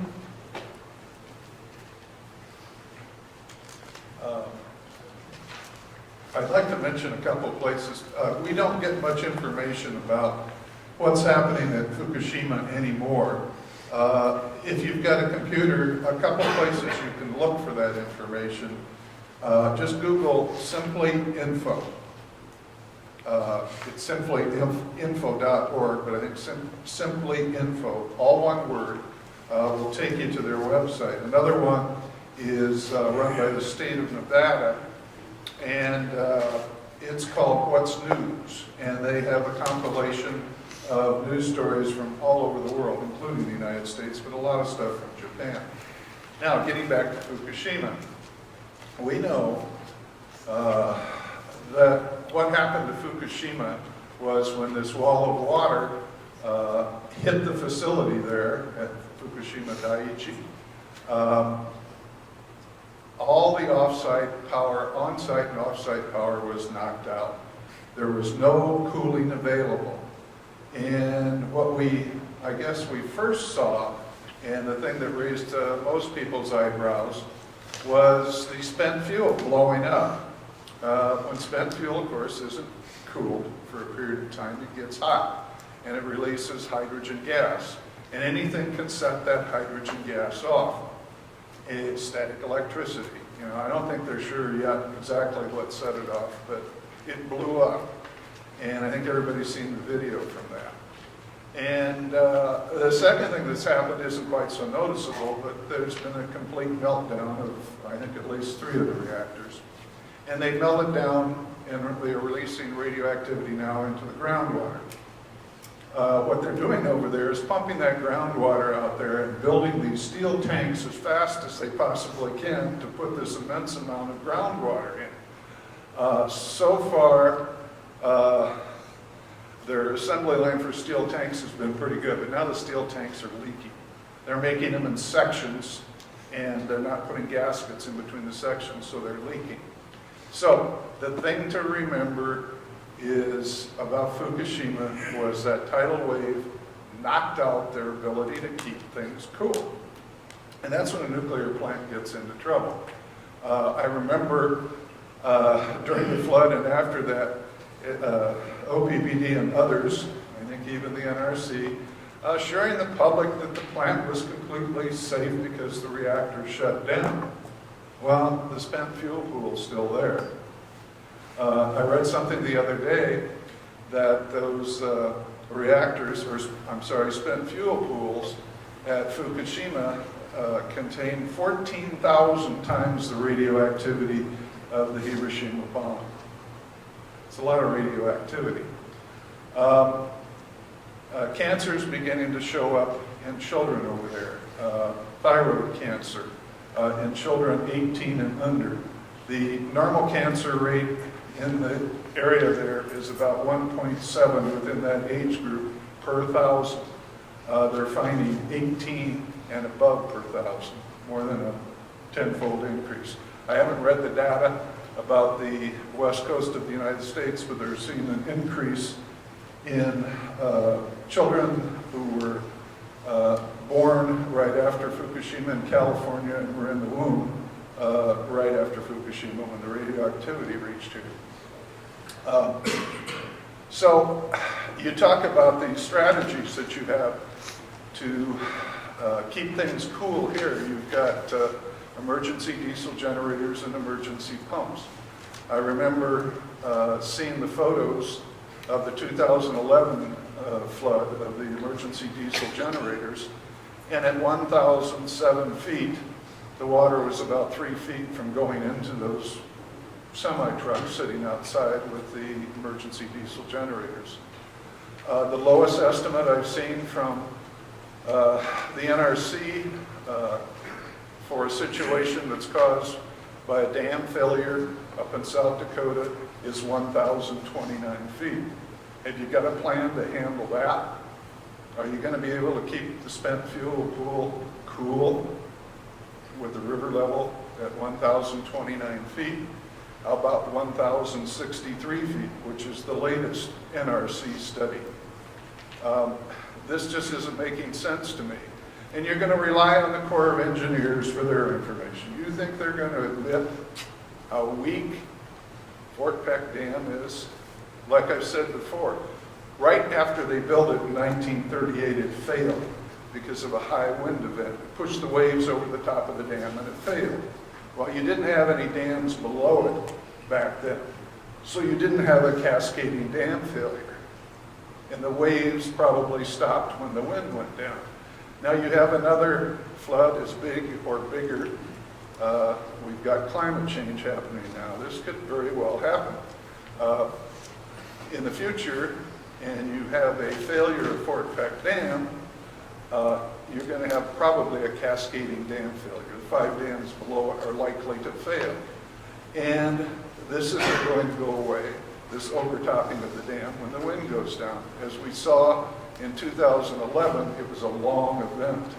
You know, that runoff and those spring rains hit, and it was a long flood event. So, I had a friend who worked for the... I'm sorry, Mr. Ryan, we have a closing statement we're running out of time. that's, you know, these are public meetings, and we're the public. You say you're here for us. Why do we have to keep to your schedule? You know, I don't see more than 2 or 3 of us wanting to get up and make statements and ask questions. Why don't you let us do our thing? It's a public meeting. It's our meeting, okay? Just because you guys are with the NRC doesn't mean you get to control everything. We're the public. We're important. You're here to protect us. You say, give us a little bit more of a free hand. We don't get this opportunity too often. Anyway, a friend of mine, now deceased, worked for the Corps of Engineers here in Omaha. The guy's name was Dr. John Anderson, good friend of mine. Back probably in the 80s, he was sent by the Corps out to Colorado to do an analysis on some streams, because the Corps of Engineers was looking to build what they called the Twin Forks Dam out there. And he was a ichthyologist and a limnologist, studied water and aquatic fish, bugs, things like that, way beyond my expertise. But he found enough information that threw into question the desirability of building the Twin Forks Dam. He brought it back, and his colonel told him to ash can it. John, that didn't sit well with John. John immediately went to Senator X and got whistleblower protection. His report was published, and the Twin Forks Dam was never built. My understanding was that would have had a very bad effect on the Platte River here in Nebraska had that been built. But John told me a lot about the Corps of Engineers, and one thing he convinced me of is they're not going to admit the truth to the public.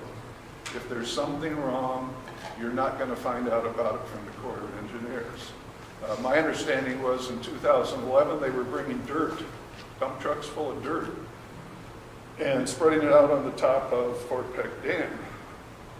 We probably, most of us, or anybody who's looked into this, is aware of Big Bend Dam and how they were bringing out truckloads of big rock and dumping it down below that dam, because as the floodgates opened and the water came through, it was eating back below that dam.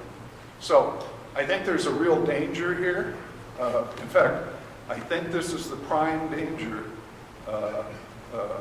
related to Fort Calhoun, is the effects of a catastrophic flood, not only on the nuclear plant, but if you get a wall of water coming down that valley, it's going to affect a lot more than that nuclear plant. So let's not ignore it. I don't know how you get an independent study done if OPPD is doing it. If the Corps has input, I don't know how you do it. You know, the plant probably should not have been built there. The plant in Japan shouldn't have been built there.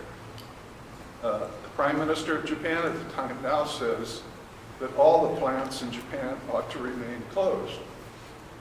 Your former boss, Mr. Yasko, who came out here and visited Fort Calhoun during the flood, now says every nuclear plant in the United States should be closed. They're unsafe.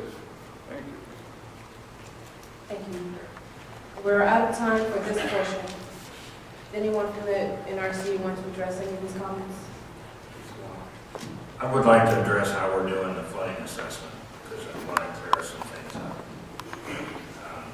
The NRC is working with the Corps of Engineers. They will be doing the flooding assessment on the Missouri River Basin in accordance with our interim staff guidance. We're going to be there ensuring that the methodology and the assumptions that are in that guidance are followed. Then we will review the input and output that comes out of that modeling. The output of that modeling will then be given to the licensee to figure out what they're going to have to do with the plant and look at what the ramifications on the plant side is. But it is going to be done following our interim staff guidance, as every one of the other plants in this country is, with us looking over what the Corps did. So I wanted to clarify something, that it's not OPPD's doing the Missouri River Basin flooding assessment. It's going to be done by the Corps of Engineers. We will then give the hydrographs to the plant, and then will be done in accordance with our ISG, with us looking at what the Corps does. So I hope that addresses to how the flooding scenarios is going to be done. It's not going to be done the way that you have described it. It doesn't instill any confidence in me anymore. You still got the cord though. Procedural question. I didn't get to ask a question this time. Will there be absolutely open time for questions at the end about anything we want to ask about? That's correct. All right. Okay, if you can hear me in the back, wave your arms. Okay, we got the right slide up there. Because of the severity and the duration of the impact of the flooding event on the infrastructure around the plant and the community, particularly in Ireland, the emergency preparedness was added to the restart checklist. 35 items were added that dealt with emergency preparedness, mostly on-site, but also some issues that touched on off-site as well. All of those 35 items have been closed. And I think it's important to note that even though the plant was shut down for 2.5 years, the emergency preparedness function, both on-site and off-site, was not shut down during that period.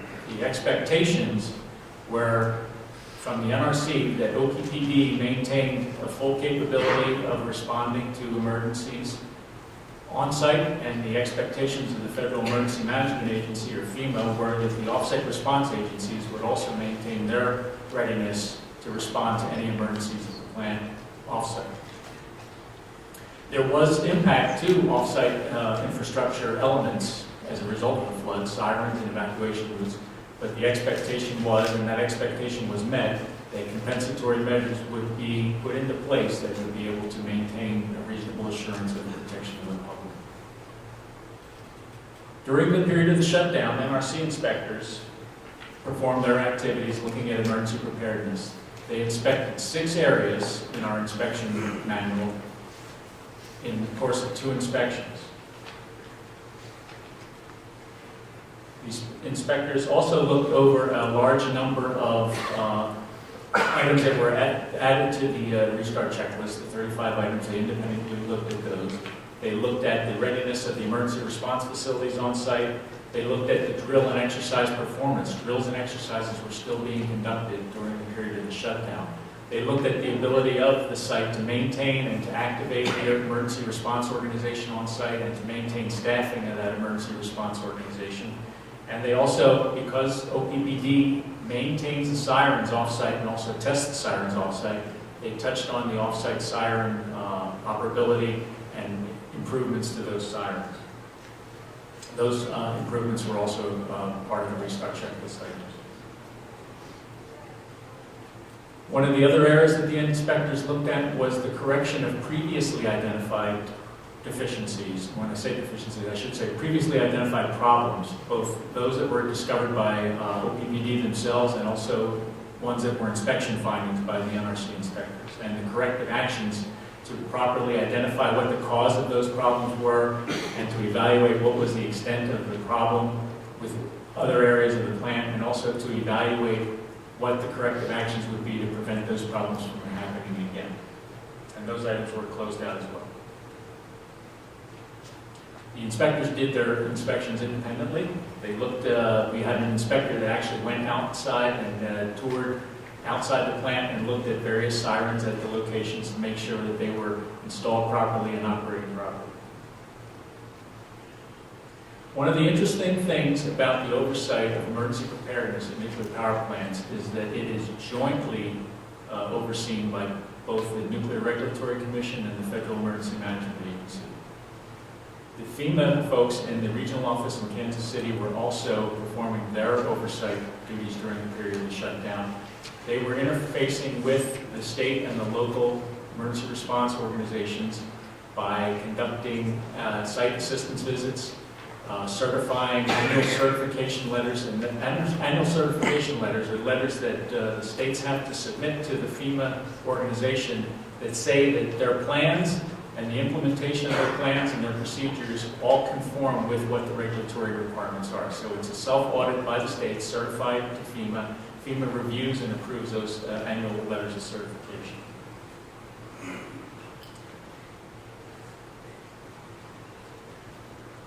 FEMA was also involved with the off-site response agencies by conducting periodic meetings with them during the course of the flood, and it's also a quarterly meeting periodicity that they meet with the plant, with the off-site folks, as well as with OPPD to discuss items related to off-site emergency preparedness, and they conducted those meetings throughout the course of the shutdown and the flood. As part of their evaluation, FEMA was evaluating 3 drills, 1 exercise and 2 medical researches drills that occurred during the period of the shutdown. The 1 exercise was conducted in March of 2012, and there would have been a 2nd exercise, a 4th evaluation in August, but that evaluation was postponed or preempted by severe weather that occurred. And it's currently scheduled to be conducted on the 3rd of December. And as part of that exercise evaluation, FEMA will convene a public meeting in the area of the plant, and I believe it's going to be held at the Blair City Council Chambers, and the date, the 5th of December. Oh, the time, do you know the time? 11 o'clock. 11 a.m., that's for the public meeting. Yes. Okay, so 11 a.m., December 5th, Blair City Council Chambers, FEMA will have their public meeting. And what they will do for that public meeting is they will talk very broadly about what they observed during the exercise, since their findings will be pre-decisional. They'll be essentially just not finalized at that point, so they're not able to go into a lot of detail because they'll still be evaluating what the performance consisted of. And an NRC inspector will be at that meeting as well to present what the NRC inspection team's perspective was of the performance on site. One other thing that FEMA did for the NRC that is not a normally scheduled activity is they, at the NRC's request, they conducted what we call a disaster-initiated review. This type of review is something that's been recently formalized between the 2 agencies. It is essentially an evaluation of severe natural events and the impact of those natural events on the infrastructure around the plant and the ability to perform EP emergency preparedness capabilities following that severe natural event. It's normally conducted for quick, sudden, catastrophic events such as hurricanes or earthquakes, but it was considered to be appropriate for this case as well.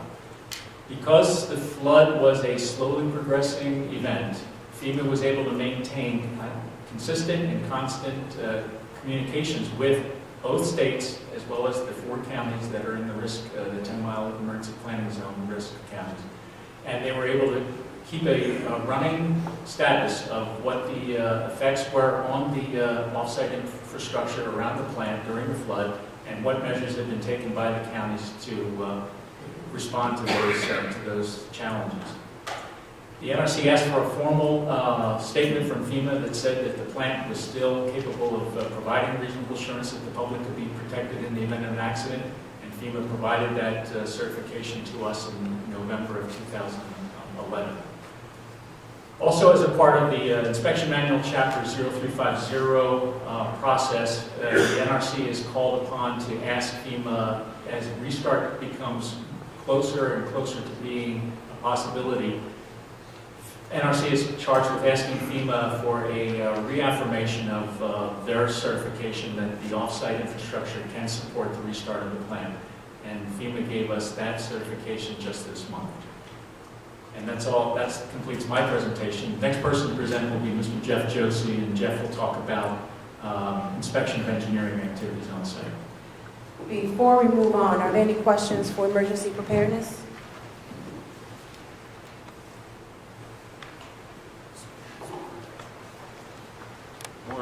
More of a comment. Every time now, when anybody mentions FEMA, I think of Bush saying he's done a hell of a job probably down in New Orleans.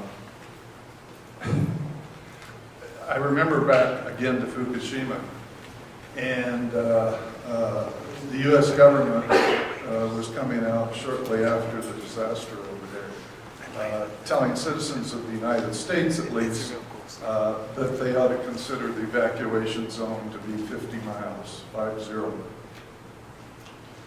How come here in the United States it's only 10? And how come every time we talk about Fort Calhoun being 19, 20 miles away from Omaha, when you go to Google Maps and you take that little thing and you put one end of it on the Fort Calhoun plant and you move the other end to the city limits of Omaha, it's just a little over 10 miles. Now I live, when you do that to my house, I live in West Omaha, out west of the West Roads. For those of you who live here, you'll know kind of the area I'm talking about, not far from Dodge Street. I'm a little over, well, actually right around 18 miles. How far would that 50-mile safety area be from Fort Calhoun? I think it would probably extend through maybe most of Suffolk County. We can't hear sirens in Omaha. We hear tornado sirens, and I don't know what the Fort Calhoun sirens sound like. I only know that supposedly the people in Washington County are the people that live around the plant, and they hear them, they're supposed to head to Fremont. What do I do? Am I safe? How come if I was over in Japan, I should have been 50 miles away from Fukushima, and here I have to be only 10 miles away? Thank you.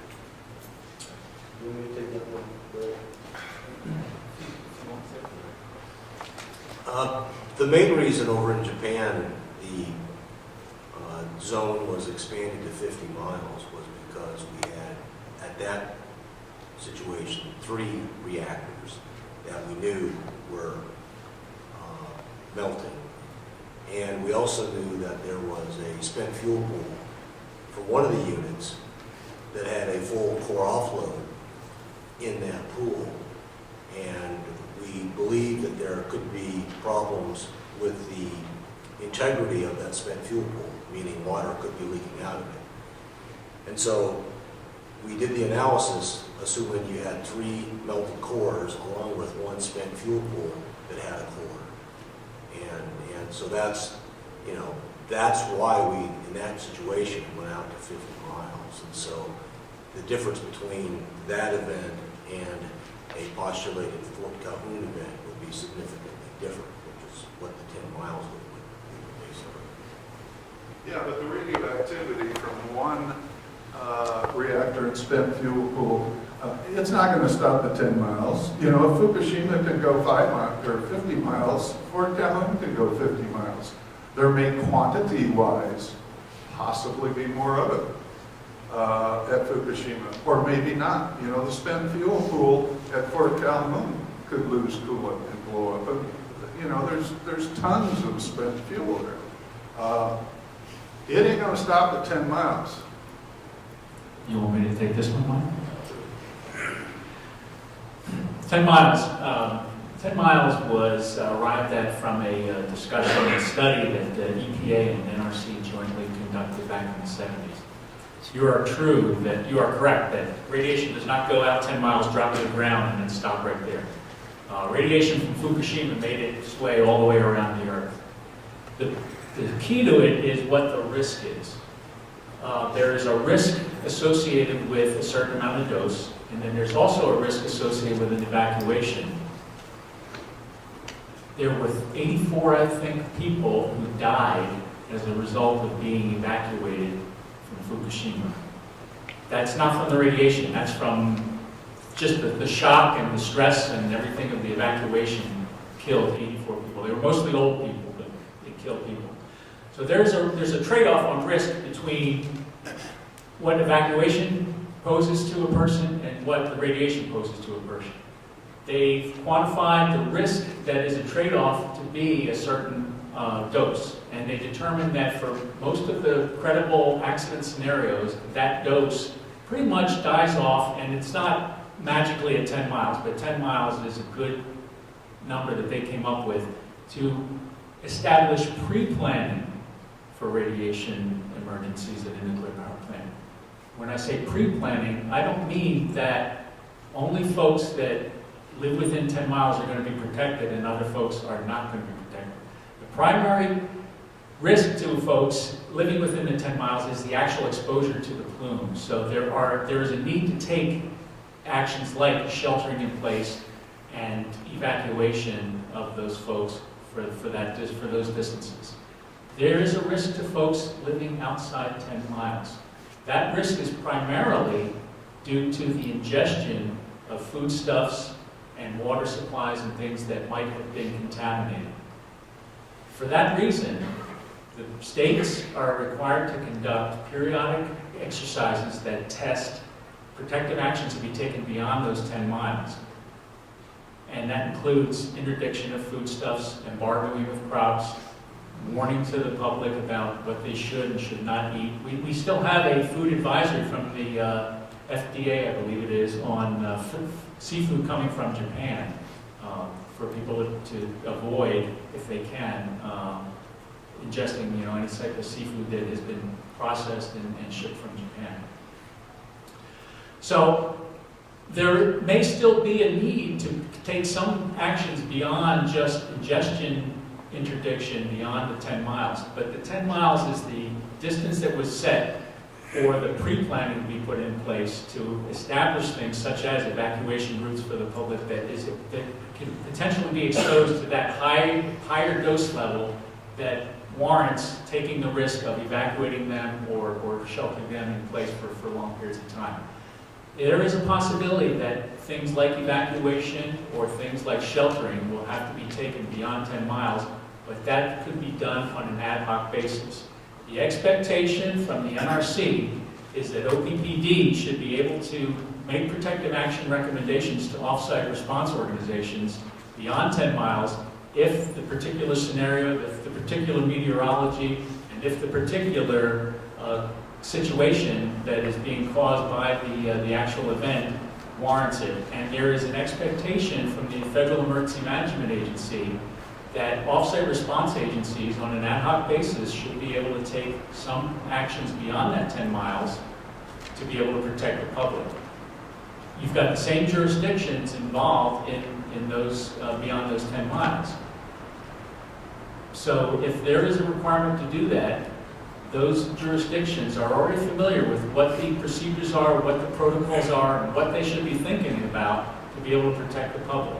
It's not expected that those types of actions will have to take place beyond 10 miles, but if they have to for particular reasons, the expectation is that they will be taken. The difference is, within the 10 miles is where the pre-planning exists, and beyond 10 miles, planning does not exist, but there is knowledge on how to protect the public. Bill, can I comment just for a second on what you said? I agree with one thing you said, that if the evacuation zone was 50 miles, you may have a great number of deaths in that kind of evacuation. I don't think you could safely evacuate everybody in a 50-mile radius from the plant. As soon as people hear, where they put sirens down here, hear those sirens, they're going to go nuts.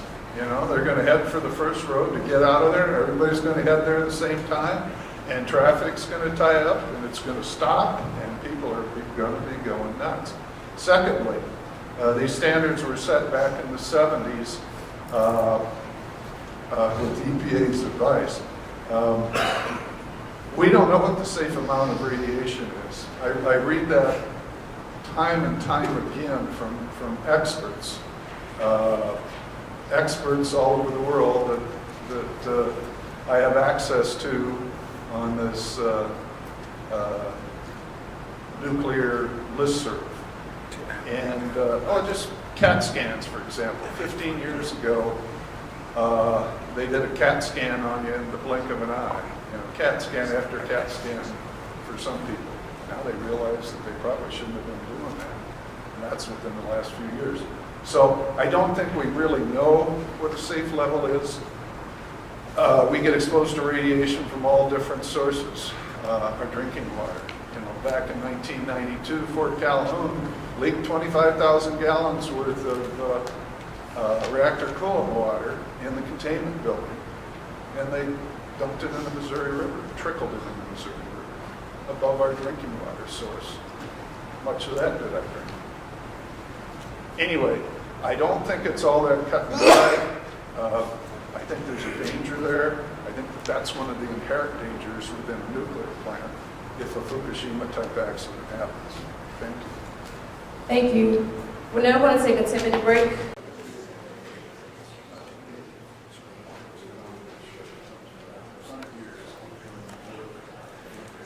Okay, I think we're all set and ready to get started. And just as a reminder, during the Q&A portion, please limit your questions or comments to a few minutes so that everyone else has an opportunity to ask their question. With that, turn it over to Jeff. All right, thank you. I'm going to be covering 5 of the engineering areas that we've looked at, specifically tornado missile protection, higher energy line break, and environmental qualifications, the red finding for the switchgear fire, safety system functional failures, and containment spray and high pressure safety injection system plant modifications. So I'll start at the top. Tornado missile protection. During our inspections, we identified that there were approximately 19 structures, systems, or components that were not adequately protected from tornado missiles. This resulted in the licensee seeking an exigent license amendment and implementing several plant modifications to address these issues.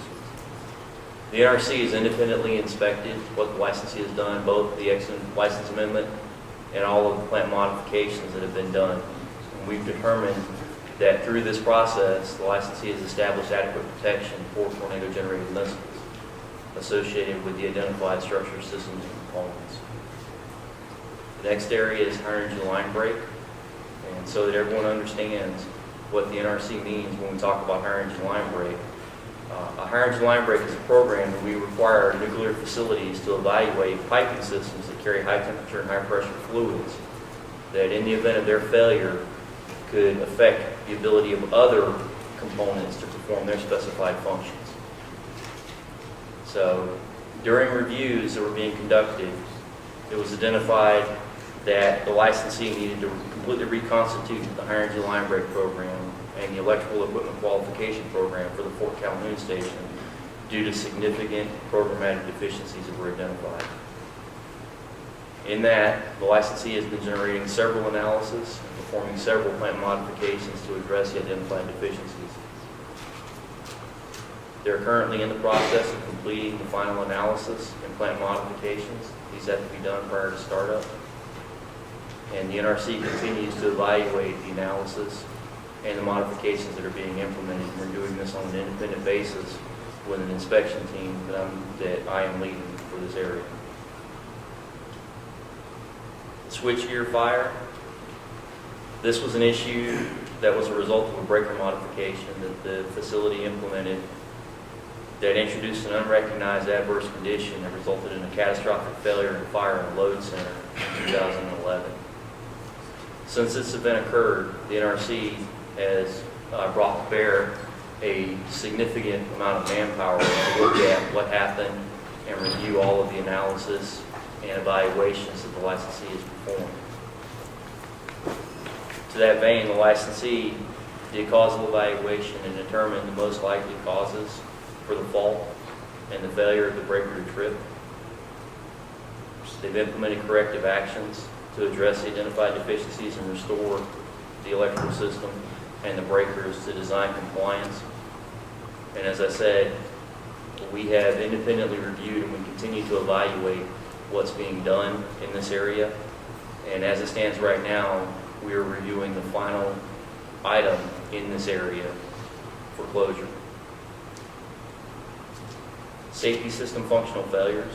This is a performance indicator metric that the NRC has that we use to evaluate what plants are doing and how their systems are responding. In the third quarter of 2012, due to identified failures with safety systems, Fort Calhoun's performance indicator transitioned to a white status. And that was due to 9 identified failures that were reported through the licensee event report system. For each of these identified failures, the licensee has performed causal evaluations to determine cause and propose or implement corrective actions.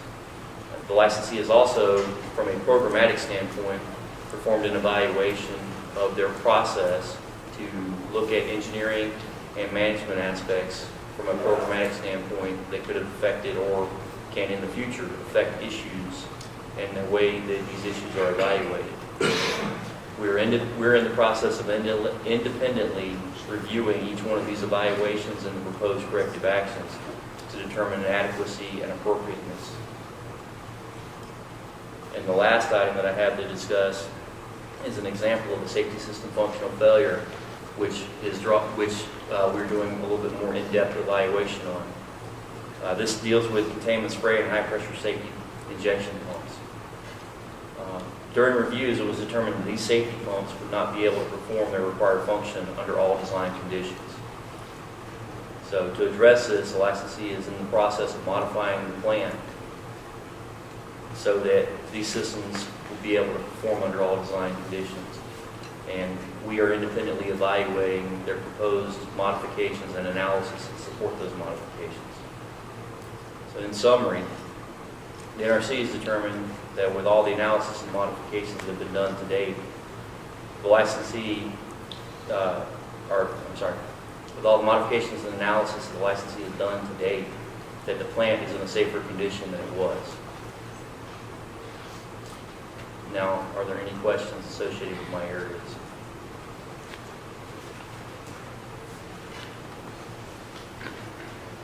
With regard to the high energy line breaks, there was a license amendment application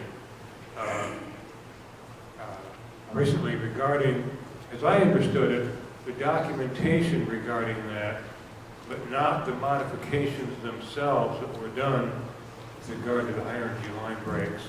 And that OBD wanted to change some of the standards by which the safety analysis was done on the line breaks. Why was there not a license amendment for the actual modifications and the changes in the standards rather than just the documentation? If I'm understanding all that correctly. The license amendment was to allow more current standards or modeling techniques to be used to evaluate modifications that were being implemented into the facility. So the license amendment that allowed the new standards to be used were incorporated into the modifications. So the modification could not be done without the license amendment. Does that make sense, Mr. Taylor? Well, but wouldn't the modifications themselves require an amendment? You know, when you modify something that affects safety, you have to get a license amendment. Not necessarily. I mean, it may or may not. The licensee goes through a screening process to determine each one of the impacts using that modeling wouldn't necessarily enter the licensing process. But you have to make that analysis. Well, they're using the methodology, but the methodology was not part of their current analysis of record for the plant. They adopted a new, already approved NRC methodology to do that.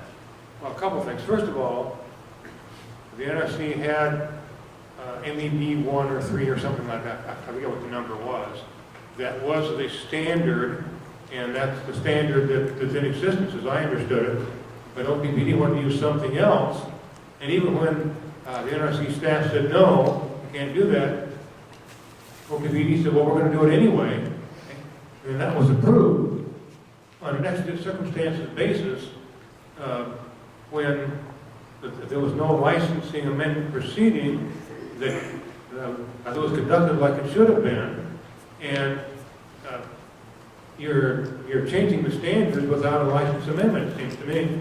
No, they used the license amendment process to change the standard by which they were doing the analysis. Go ahead.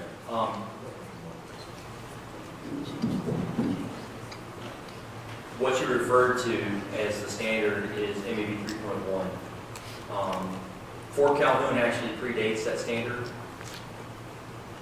MEB 3.1 is part of what we call the standard review plan, which is New Reg 800, which is after 1975, we generated a standardized review template for facilities. Plants built before that had standards that were generally plant specific, or they were specific to a vintage or a type of plant. So Fort Calhoun's actual design and licensing basis was what is called the Giambusso letter, which was a different standard for review and different analytical tool than the standard review plan. So both of them are reviewed and approved analytical tools for evaluating facilities. Fort Calhoun requested to use MEB 3.1 for their licensing basis or for their design basis going through the reconstitution for the Harrington line break. And we reviewed it through the exigent license amendment process, had questions, they were able to resolve the questions, and we ultimately approved the license amendment. And they did not do anything with the facility with regards to Harrington line break until that license amendment was approved. It's my understanding that Fort Calhoun, at least on some of the aspects of that license amendment request, wanted to use their 1974 or 75 standard rather than using the MB3 or whatever it is. It seems to me when they're making modifications to bring it up to date and they're doing all this work, now would be a good time to have them use the current standard. Yeah, there was certain areas where the licensee wanted to use this new methodology, mainly because there was equipment in areas that would be affected by postulated breaks that previously they didn't realize existed. So that's why they went to this new method, and they had to do lines to make the piping stronger so that they wouldn't have to postulate a break in those areas because the equipment wasn't qualified from the very beginning. So rather than try to make all the equipment qualified for a potential harsh environment, they took away the threat of the pipe breaking by replacing the pipe, by adding more supports to the pipe, so that you have so much safety margin in that piping system that you don't have to assume that it's going to break. So the mods they did were for areas that they hadn't done proper analysis since day one. And now they've made those piping systems better and stronger so that they don't have to postulate. And they didn't do that for every area because some areas were adequately evaluated since day one. That's kind of self-serving, isn't it? Say they're properly evaluated, even though they're not using the up-to-date standard? Well, I don't think it's self-serving because both standards are acceptable, but they didn't need to use it across the board because they'd already addressed them adequately from day one for some areas, but not in all areas. And so they took advantage of the new method, although they had to do plant mods to come to that standard. Thank you. Any other questions? You have about 3 minutes, Mr. Ryan. My understanding is when there's a high-pressure line break, there's a lot of steam released, right? Steam or water, yes. Okay. And the danger of steam, let's say it's steam we're concerned about, is that steam will migrate to an area where there are electrical panels and it could potentially short out electrical panels. Is that right? That's right. Okay. Now, where these pipes penetrate through various walls as they go around the plant, the holes that they go through, in many, or I don't know, all cases, are bigger than the pipe. So if a pipe breaks in a particular room, that steam can migrate through that gap around the pipe, possibly into an area where there's panels, and cause shorting. And by doing this license amendment, you take the need for putting some kind of gasketing or sealant or whatever in that gap out of the picture. I mean, you go ahead and allow that gap. Is that safe? Yes, it is, because they've done point mods that made the piping meet the criteria so that they don't have to question it. I've seen, I was just today, well, shortly before I came to the meeting, I was looking at my computer, the area where I keep a lot of the event reports and whatnot from way back when. And this was even before event reports. I think it was back in the 90s. But there were some high energy line breaks. And you're telling me since then that they've replaced most of the pipe that was subject to those line breaks? They've either replaced pipes, welds, or they've added additional supports, because part of the issue is cracking, which leads to the rupture in the piping. So if you remove the stressor from the ability of the pipe to flex and crack, it won't break. So when you look at the modeling that was done to support these modifications, the reason that MEB 3.1 was used was to provide an analytical tool to allow the plant to look at the piping system to determine where they need to put supports, so they remove the potential for an interim break in a piping system. So where before you had, say, a 40-foot long pipe that ran through a room, and there was a potential that it could break within that span because it wasn't properly supported or the weld wasn't the correct kind of weld for this analytical tool. What the licensee did was they changed the welds where they can do 360-degree testing of the weld, and they've added supports to support the piping so that the flexing of the pipe or the potential for break is no longer there. So if you remove the potential for the break, the potential of gapping in the pipe runs, that if it breaks, puts steam into another room, there's not a chance for steam to be there. There's not a chance for steam to migrate into another room. Thanks, Jeff. Thank you, Mr. Ryan. That's all the time we have for this portion. Okay. All right, next is Mike.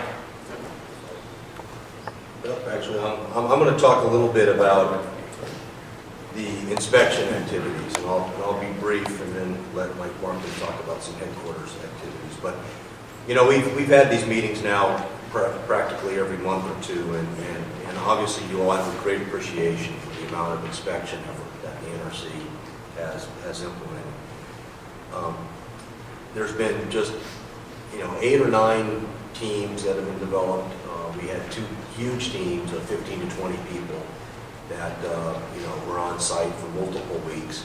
Matter of fact, the second team of that size, Jeff Josie led, that team started in July, and Jeff is still doing that inspection, not with the whole team, but with portions of that team to follow up on some of the areas that started back in July, such as the high energy line break area. We've had team inspections that looked at the safety culture at the site.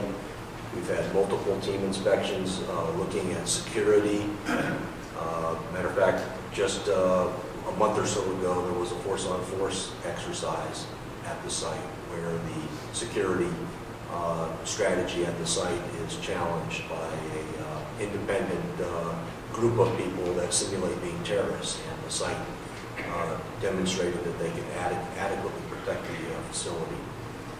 There's been inspections, as we talked about, where the plant heated up, and we had a team here, special inspection teams that have looked at events like the raw water pumps that didn't have the proper anchor bolts that would secure the pump. We had a couple of different operational team inspections. One focused on the adequacy of operations procedures, the operational focus at the site, and then we had the operations team that took a look during heat up at how ops controlled the plant during the heat up activity. So, you know, the bottom line is there's been, like I said, like you've heard before, between 60 and 70 different inspectors with all different talents from all 4 regions and headquarters, even contractors when we couldn't find the expertise in-house that was available. And so, you know, the bottom line is there's been just thousands and thousands of hours of inspections at this site over the past hour by what I would consider to be, and I know to be, some of the most talented inspectors that this agency has. And, you know, I know it's been a challenging, probing, very independent of the licensing. And I think that's reflected in what's put on the docket. It's reflected about how we communicate what we do. And so, you know, I just want to give at least the NRC folks that are here, you know, that I'm proud of being with the NRC and proud of what we've done. And, you know, I truly think that we are independent of the licensee, and whatever decision is made for the right reasons. So anyways, with that, I'd like to turn it over to Mike Markley, who's going to discuss some of the activities that have done at headquarters. Thank you, Mike. I guess reflecting on 26 years of the NRC, this has been an unprecedented level of NRC headquarters support for a regional plant inspection program. It's not easy being a licensee in an 0350 environment. If you send 30 to 40 of your best inspectors to a site like this, they're going to have findings, and they're going to have things just like Mr. Josie summarized here, go to the fundamental basis, and they're just really, really good engineers and really, really good inspectors. So the licensee had solution paths to many of the things that we were inspecting and evaluating, and we were having collaborations on a weekly and sometimes multi-times a day on many of these issues. The NRC challenged the licensee's positions on pretty much everything. And we challenged the technical approach, we evaluated the extended condition, and the current licensing basis relative to the current standards. We looked at all of those aspects. And in every case, we put safety first, and we said, we want to see the analysis. I mean, that's the bottom line. Show us the analysis, because we're going to do an independent verification of the adequacy for safety. So, and several of the positions that the licensee took, we basically we disagreed, and we ended up in an exigent amendment space to accomplish the tornado missile and the high energy line break. And in both of those cases, they were aligning the plant with current positions that the NRC has already endorsed. So they really weren't changes, but they were necessary for the licensee to restore the plant and to get certain systems operable to move forward. We processed two exemptions for work hours, and these were not easy reviews for the licensee to submit or for us to complete. We were very sensitive to the needs and the fatigue management of the personnel and the staff. But as you can tell, and as you've known, the startup and the heat up of the plant has been a little bit of a moving target. But these are very much time-dependent and time-limited approvals. These are not to last for the life of the plant. They're only short periods of time. So as they approach completing these activities, their management fatigue has to go back to the normal state of affairs. And we had a lot of detailed analysis. I mean, you talked about the internal containment structures, the tornado missile. I mean, there's just a tremendous amount of detailed analysis and evaluation, and the geotechnical work that went into it. It was a continuous collaboration between headquarters and the regions, pretty much the whole way through.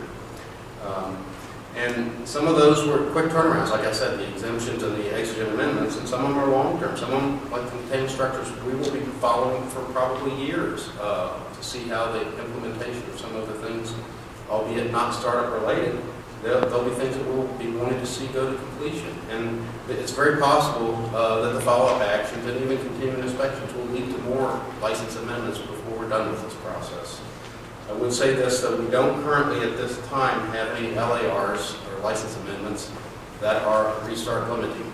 We've gone through every issue that we've had on a one-by-one basis as we went. Each one of them was independently evaluated and reviewed and dispensed with in one way or another.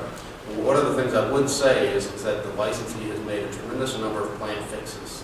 These were not all paper approvals. If you were looking at the plant, there's a tremendous amount of hardware, equipment, and program and procedure improvements that have occurred as a result of this that they go well beyond anything I can tell you, and will be reflected by any of the licensing actions that we have. Licensing is really the smaller piece of it, not everything from inspection that they go through, and there's tens of thousands of hours there that would lead to an license amendment. So that's all I really have. If you have questions.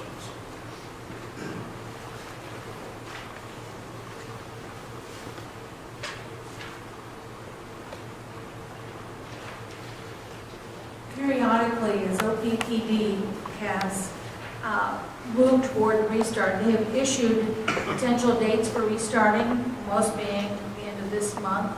And I realize you don't set that target date, but it looks like you're getting closer and getting the inspections done. Do you have a feel for how much longer it'll be before restart is done? I mean, we don't have a date, man. Like I said, we've got a number of inspections right now that are currently in progress. Those inspections are not completed yet. I talk to those inspectors daily. I do know there's a number of questions that are still outstanding that have to be understood by us and require the licensee to do analysis that needs to be provided to us. So for me to speculate, is it going to be next week or the week after or the week after? I just can't do that. I will tell you, like I already said, over 90% of what we said we're going to do related to the restart is done. We are getting down to a small population of what's left. But, in the nuclear world, man, one issue could possibly set the plant back a month or two. It just depends upon, how the inspections go. And until they're done, I hate to try to speculate. With respect to license amendment requests, how do you determine which license amendments are necessary prior to restart and which ones can wait till after restart? It looks to me like from the ones that have been applied for and granted prior to restart and the ones that I think should be applied for but are being put off till who knows when, it seems like the simple, inconsequential ones are the ones that are done before restart. The more difficult ones that are really going to require some challenges can wait till after restart. That seems like you've got it backwards. I guess I don't know which ones you're talking about in terms of ones being deferred. We haven't deferred anything. We're reviewing all the license amendments that we have on the schedule. Some were requested on an expedited basis, and those are the ones that were processed that way. When I asked OPBD at one of the prior meetings about license amendments, I think it was the structural beams and columns and maybe even the flood modifications as well. The OPPD people said, well, that can wait until after restart. In fact, I think one of them was going to wait until like 3 years before there was a license amendment request. Okay, we have a river level tech spec that's currently in-house. It's not restart limiting. We do not have one for the containment beams. So we don't have one in the process. Just to clarify a bit, Mr. Taylor, you are right. There are a number of licensing actions that we discussed back in a meeting, I can't recall the month, April, where the licensee came to the table and talked about, I believe, 5 potential licensing actions that would be needed. And to get to the root of your question, how do you determine what sort of licensing action is needed prior to restart and what's not? The best thing that I can tell you, because it's complicated, you have to understand the 5059 process, which is CFR 5059, which is the criteria for how licensees make changes, and which changes need to be reviewed and approved by the NRC prior to implementing those changes. And you also need to understand what we call the operability guidance, and that deals with how a licensee evaluates degraded or non-conforming conditions with respect to operability. And so there is a tie there between some things can be degraded non-conforming.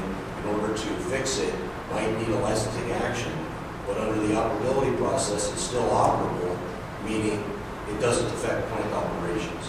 And so we've had some issues, and believe me, you know, the reason you saw the licensing actions for tornado missile and high energy line break is because the NRC inspectors found, you know, that the licensee wasn't properly evaluating these changes and wasn't going to submit a licensing action. And then it took NRC involvement to make that happen. But there are other changes that the licensee makes that they were, you know, they have operability and they can wait for a licensing action. So, you know, it's not an easy thing for me to discuss right now because it's complicated. And you have to understand the 5059 guidance and you have to understand the operability guidance. I have time, I'm staying overnight.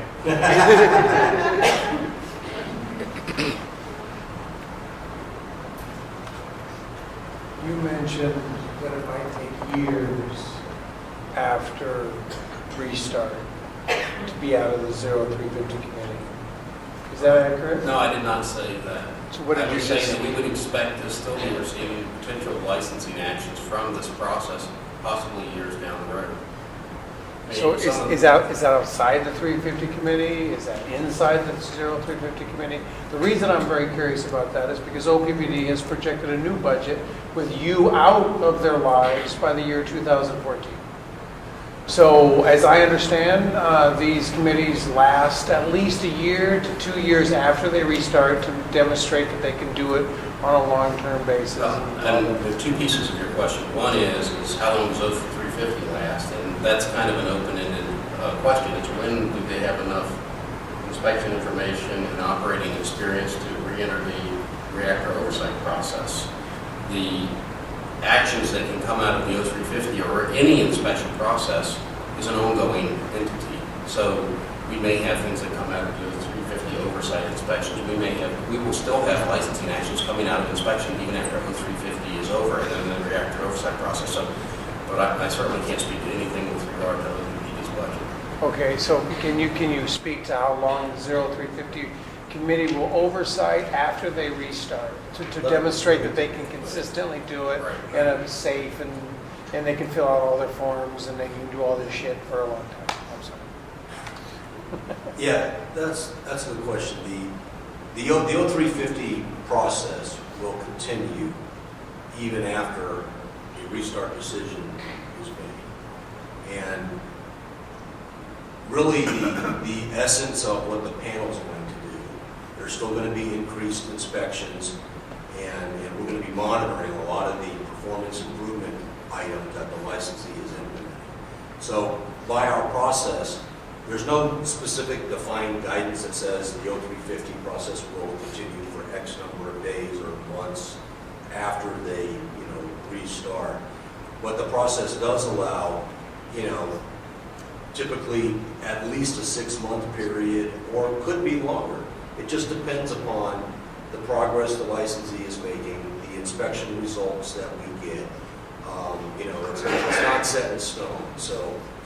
I guess the real question is, how long do they have to operate in a safe condition before you decide that they can, do the long-term operating safe condition mode? Well, I guess how long do they have to do that for you to certify them that yes, they can do this for long term? If they're not safe to operate, we wouldn't let them operate. Well, I know, but there's operation, there's the steam, there's the equipment, there's all that, and then there's filling out the forms, and then there's just the continual operation and making sure that that the forums get continued, that people punch in and out, and that people aren't on drugs, and people aren't drunk like me right now, and things like that. I mean, how long does that go on? I think I answered the question. I don't know how to answer it. Just until, like, if you see an aberration, then you jump in. If you don't see an aberration, then you don't jump in. No, we'll stay in increased oversight for a period of time until we have confidence that the actions that they're taking. What's the historic 0350 Yeah. history of that? I mean, you obviously have some historic on this, right? I think, I mean, you have some history of how long it is to oversight, to make sure that they can run it With all due safely. respect, yeah, I think we should give other folks the opportunities to ask questions as well. And if you have further questions of this, I'll be more than happy Really? to You get with can't you answer afterwards. how long No, you'll please, oversight the please. thing? Is there any other question? Okay, there's no other questions. someone else will be happy to talk to you after the meeting. Well, we want that to be stated here. I think Mike Hay gave a pretty Let good me try to high get level. this answer and we stop here. The 0350 is going to stay as long as we think it's necessary. It's usually 6 months to a year. Even after that, the NRC will continue to do inspections for as long as the plant's operating, and we'll have as many inspectors as we need to ensure that plant is safe. Whether it's 2, 10, or 11, we'll make sure the plant is safe and we'll do the right amount of inspections based on the performance of the plant. So any projection of when that might end is dubious. I just gave you a projection, 6 months to a year. For the 0350. After you've started a restart. After you certify restart, yes. Okay, thank you. It all depends on their performance, and we'll continue to have ongoing inspections, and we'll have continual inspections in the life of the plant. Any other questions? We have about 45 seconds.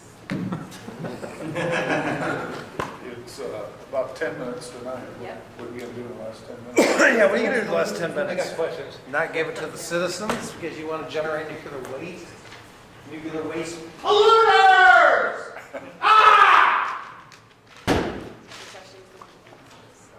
I don't know if I can do it in 45 seconds. I was looking at the license data on Fort Calhoun, and it was last relicensed in November of 2003 for another 30 years. Okay? I'm assuming that's a pretty extensive process, the licensing process. I mean, it's a pretty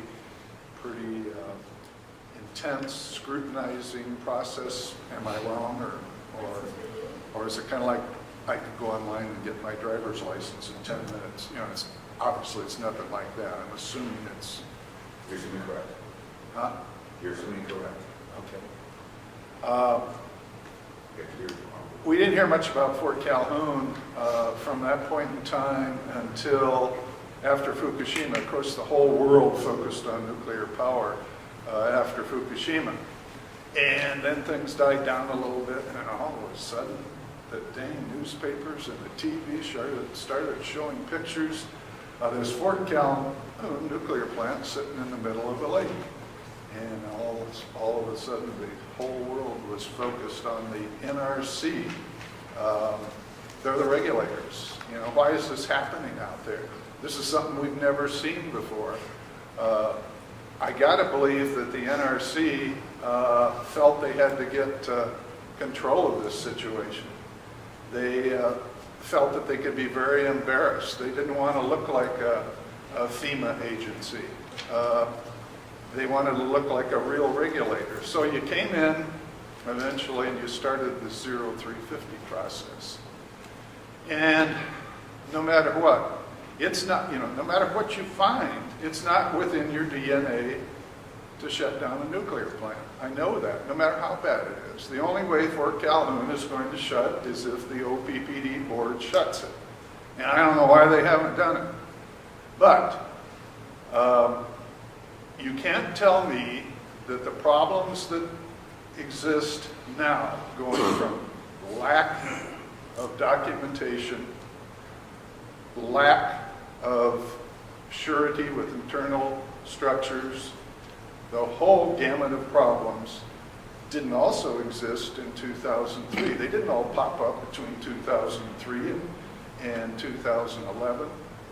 So, in my estimation, this is a big show that the NRC is putting on for the public to try and instill confidence in the public that the NRC is protecting them. And, Thank you, Mr. Ryan. well, yeah, it probably bugs you, doesn't it, that I'm saying something like that? No, we're just running out of time. Thank you. Okay, yeah, it's not my meeting.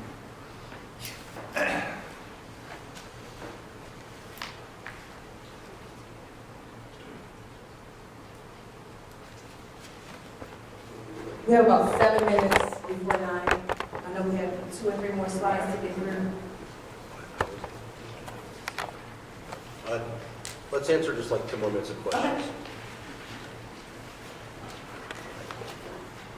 Regarding the structural beams and columns that we talked about previously, it seems to me that we haven't really figured out, or at least the public doesn't know, exactly what the problem was, or is, and what, if anything, OPPD has done or is doing or will do to fix the problem.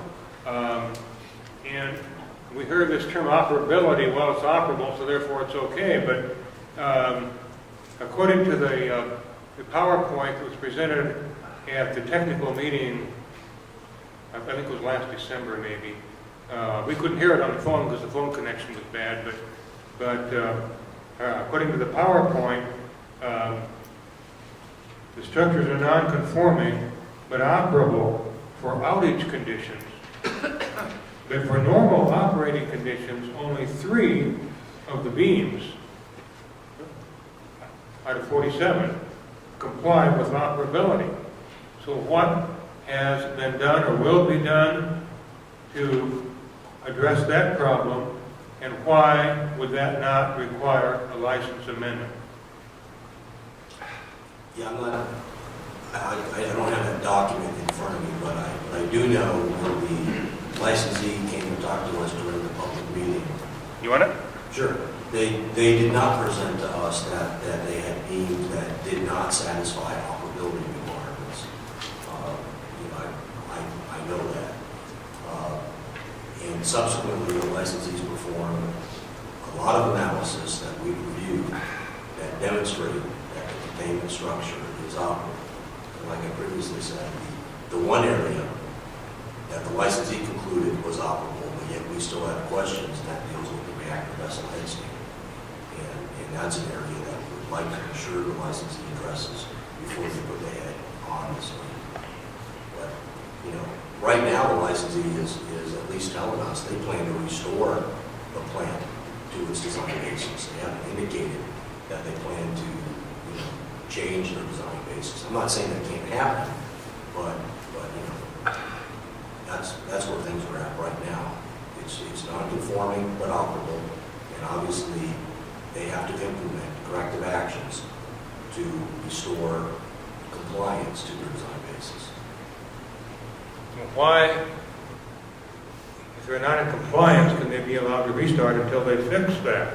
Because it's operable, meaning it doesn't comply with the license, but yet it still has enough safety margin to support its safety function. So it can still do its job, just not as much as what we would normally license a plant that has a lot of margin. They've lost some of that margin. So we're saying you're operable, but you got to fix it soon. And plants do that across the country for lots of issues. So is the only time the headstand used is when you take the head off of the reactor to refuel it, or are there other times in an emergency basis that you might need to take that head off?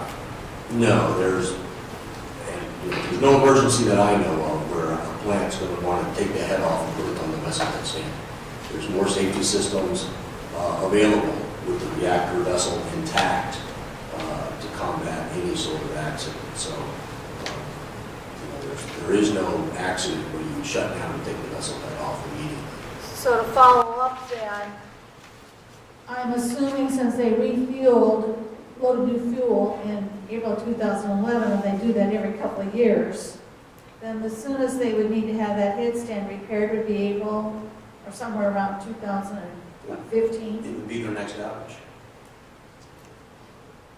But would that be expected to be 2 years from start? their next outage would be 18 months probably from the time they restart the plant.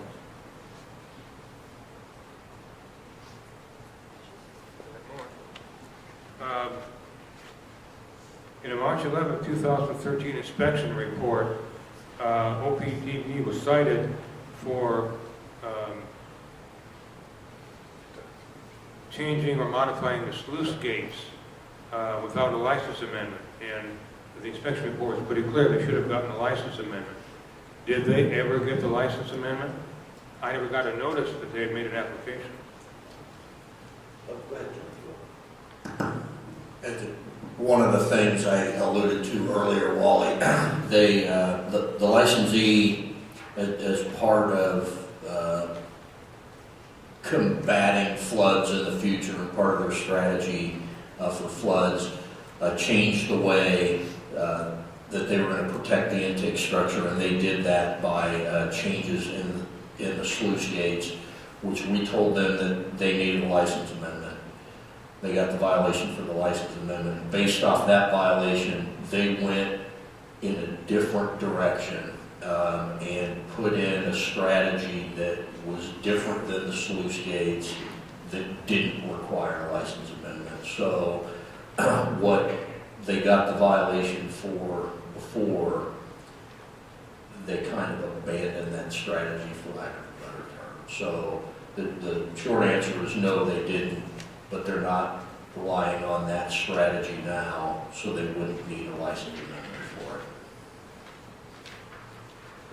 John, this is Joseph Ross.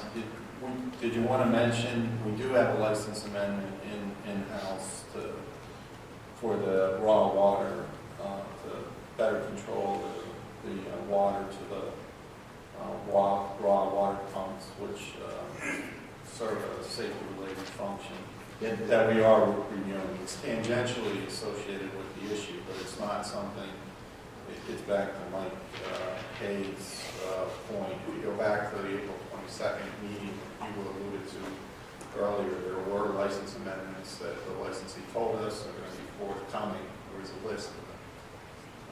None of which that they identified as being needed prior to the restart of the unit.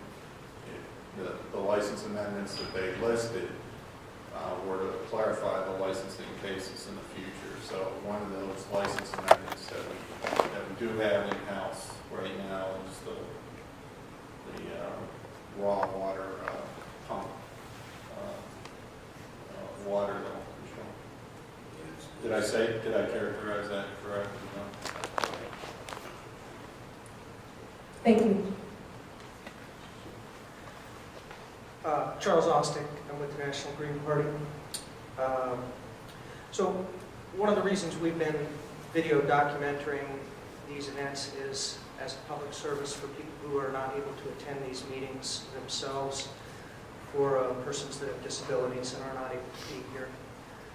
So since we've done that last year at some time, it was brought to our notice that in comparison with the video footage we've been shooting, the video footage that's part of the official NRC record for a few of the original, a few of the first NRC meetings held here.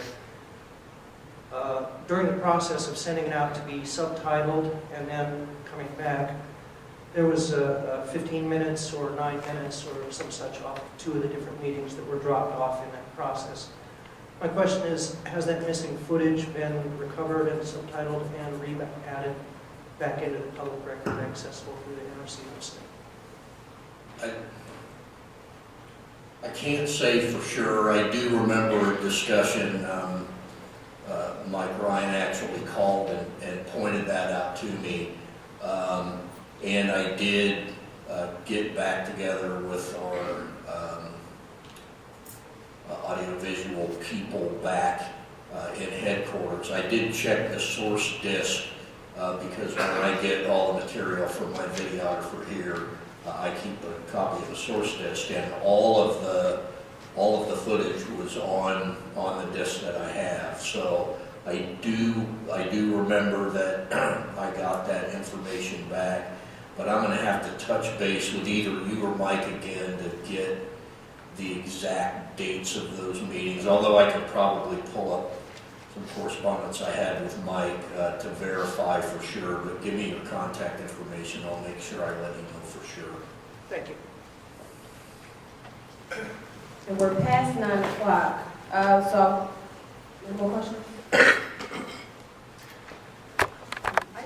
I'd like you to explain a little better about what you mean about these margins. Now, to me, that means we have room, you talk about we're operable, we're still operable. That means it's good enough.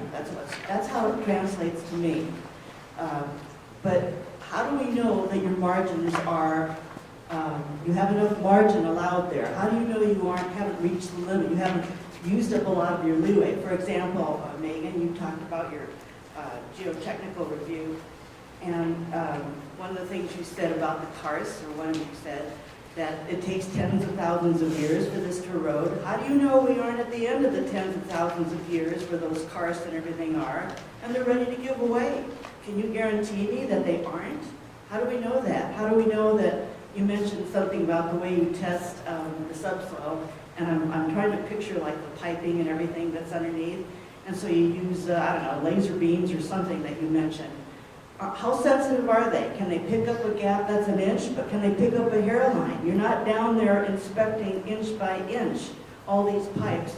How do we know they aren't right at the edge of the margin that you talk about and ready to give way?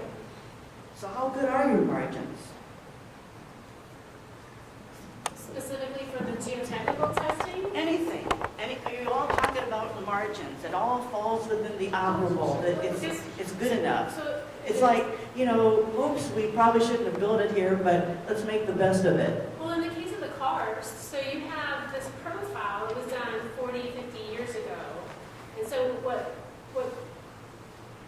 studies show is that it would take tens of thousands of years of the groundwater rushing by that and a chemical reaction to break down that limestone so that you grow that void substantially. And so we aren't there yet. We wouldn't see that change in 40, 50 years. The other thing I didn't mention is they do chemical testing of the water. Certain chemicals will accelerate that. We don't have that in the Missouri Riverbed. So it's another indicator that it's not of concern in this case. The other stuff you talked about, yeah, there was a very sensitive data that was done with the ground penetrating radar and the seismic refraction of the soil that do give very detailed information as far as how the soils were not impacted, but they are intact and that their characteristics that were originally designed around is still there. So it is very detailed information that can detect very small changes. For here and now. But 20 years ago, maybe it wasn't as accurate. Maybe it isn't as accurate as we think it is. No, this is stuff that we just did in the last 2 years. No, but I'm saying the technology we think is great. I mean, we used to think that before Windows, we used to think everything was great with a computer, and then here along came Windows. So how do we know that this is really telling us what we think it's telling us?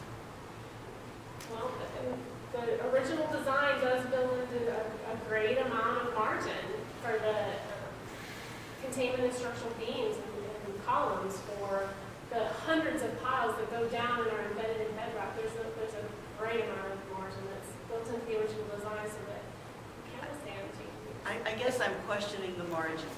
I just don't have any trust in, I just can't trust in human error factoring in that we have this right and we're dealing with a nuclear plant. Well, one example would be the structural analysis that I was talking about under the category 1 structures. It's a very lengthy analysis that we've worked reviewing for over a year to make sure that we understood every detail of how the building would respond to any kind of seismic event. So it is very detailed. It says it's the cutting edge technology you can use to model a building's response. Regardless, there's no wind energy oversight committee, there's no solar oversight committee, there's only a nuclear. I'm just saying that it's inherently unsafe, this technology. And what you're trying to really say is that it's safe. And what we're really trying to say is that inherently it's unsafe. It's not safe. Thank you. Would you like to just address the general question of margin? Yeah, I mean, nuclear plants are designed to have margin so that all of these safety systems can operate. I mean, you know, for example, a pump is required to pump, let's say, 50 gallons per minute to satisfy removing heat from the core. Well, typically, that'll be in the tech spec, that 50-gallon limit. You know, and if the licensee can't meet 50 gallons, that pump is inoperable, and they would probably have to shut down within a period of time. Most licensees pump 100 gallons. So let's say this pump that's got 100 gallons, which is 50 gallons above its safety limit, degrades down to where it's pumping 75 gallons. It's still pumping more than 50 gallons, but it's degraded from where it was at 100. And so that would be a degraded condition, but it's still operable because the tech spec limit is 50 gallons, but it's still pumping 75. But we know it's for some reason degraded from 100 to 75. And what we would say to a licensee is, why did it degrade from 100 to 75? And how do you know tomorrow or the next day, or if that pump is needed 30 days after an accident, how do you know it's going to still be 50 gallons? And all of that kind of information goes into what we call an operability evaluation. It's to ensure that even though you lost some margin from whatever that component could once do, you understand why you lost margin and why in the future that degradation will continue to happen so that you lose the function of that component. I hope that's not too complicated, but I mean that's in essence how we deal with it. It's not too complicated. We need this kind of complicated Thanks, description. Mike. We're going to It's go not ahead too and, complicated. we're well past That's 9:05. condescending to us. Well, I wasn't meant to be. That's condescending. Don't ever say it's too complicated. We're out here at every single one of these meetings. It's not too complicated. Thank you. Thank you. Please. Would you like to go ahead Just and because she's a close out the woman, meeting? don't condescend to her. I think we, It's just awful. You didn't say that to me. You said it to a woman. That's all I want to point out. It's Okay, awful. and you know what? I think we're about set to ask you to politely leave. Well, okay, you can. You can ask me all you like. It depends on how you react. I'm sitting here. I think I have the next slide. And just kind of talk, the next two slides, kind of remaining actions. First of all, I appreciate the questions we got, and I appreciate the other people sitting through and listening to us talk and give you our views. Like I started to begin with, the folks at Fort Calhoun still have some work to do before it. They're ready to restart. Once they complete those actions, we have some of our inspections to complete, and then we'll make an assessment. It goes up to my boss whether we think the plant's ready to restart. That'll happen. That's the next steps. So if we go on the next slide, just kind of summarize. I think you've heard over the past several meetings, and again tonight, that the licensee, the folks at Fort Calhoun Station, have made a lot of changes at the plant, made a lot of improvements, addressed a lot of the restart action items, a lot of the basis document items. The NRC has done a lot of inspections, thousands of hours of inspections and assessments, both from our folks from headquarters and from all four regions. We have a few remaining inspection items to go, and then our overall assessment to go. Like I said, to begin with, we are an independent agency. We do our independent evaluations. We try to be as open as we can, answer as many questions as you can. I think it's pretty clear some of you are not satisfied with the answers, but we're giving you the best answers we know, as open as we can.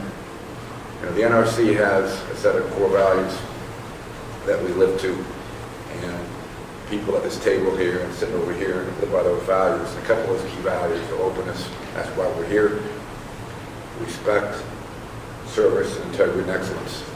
And we have a high level of integrity. We follow our processes rigorously, whether the industry wants us to do something or somebody who is opposed to what we do. We follow our process independently and thoroughly.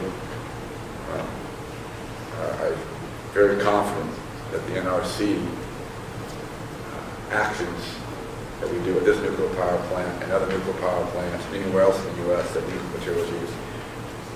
We are focused on safety. That's our #1 mission. Our only mission is safety.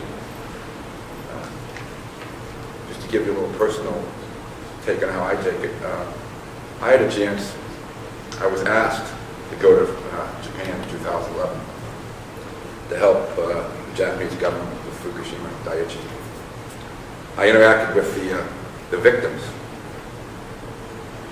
saw their pain, and I'm going to make sure that's not going to happen here. We're dedicated to make sure the plants are safe. And Fort Calhoun will only restart with these folks here, and then I'm sure the plant's safe. Thank you.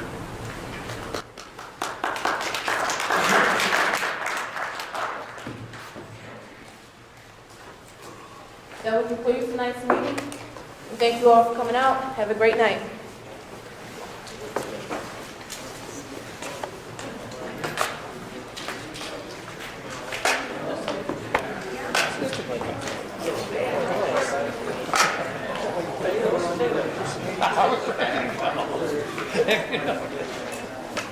I had my shit all set. I figured you would.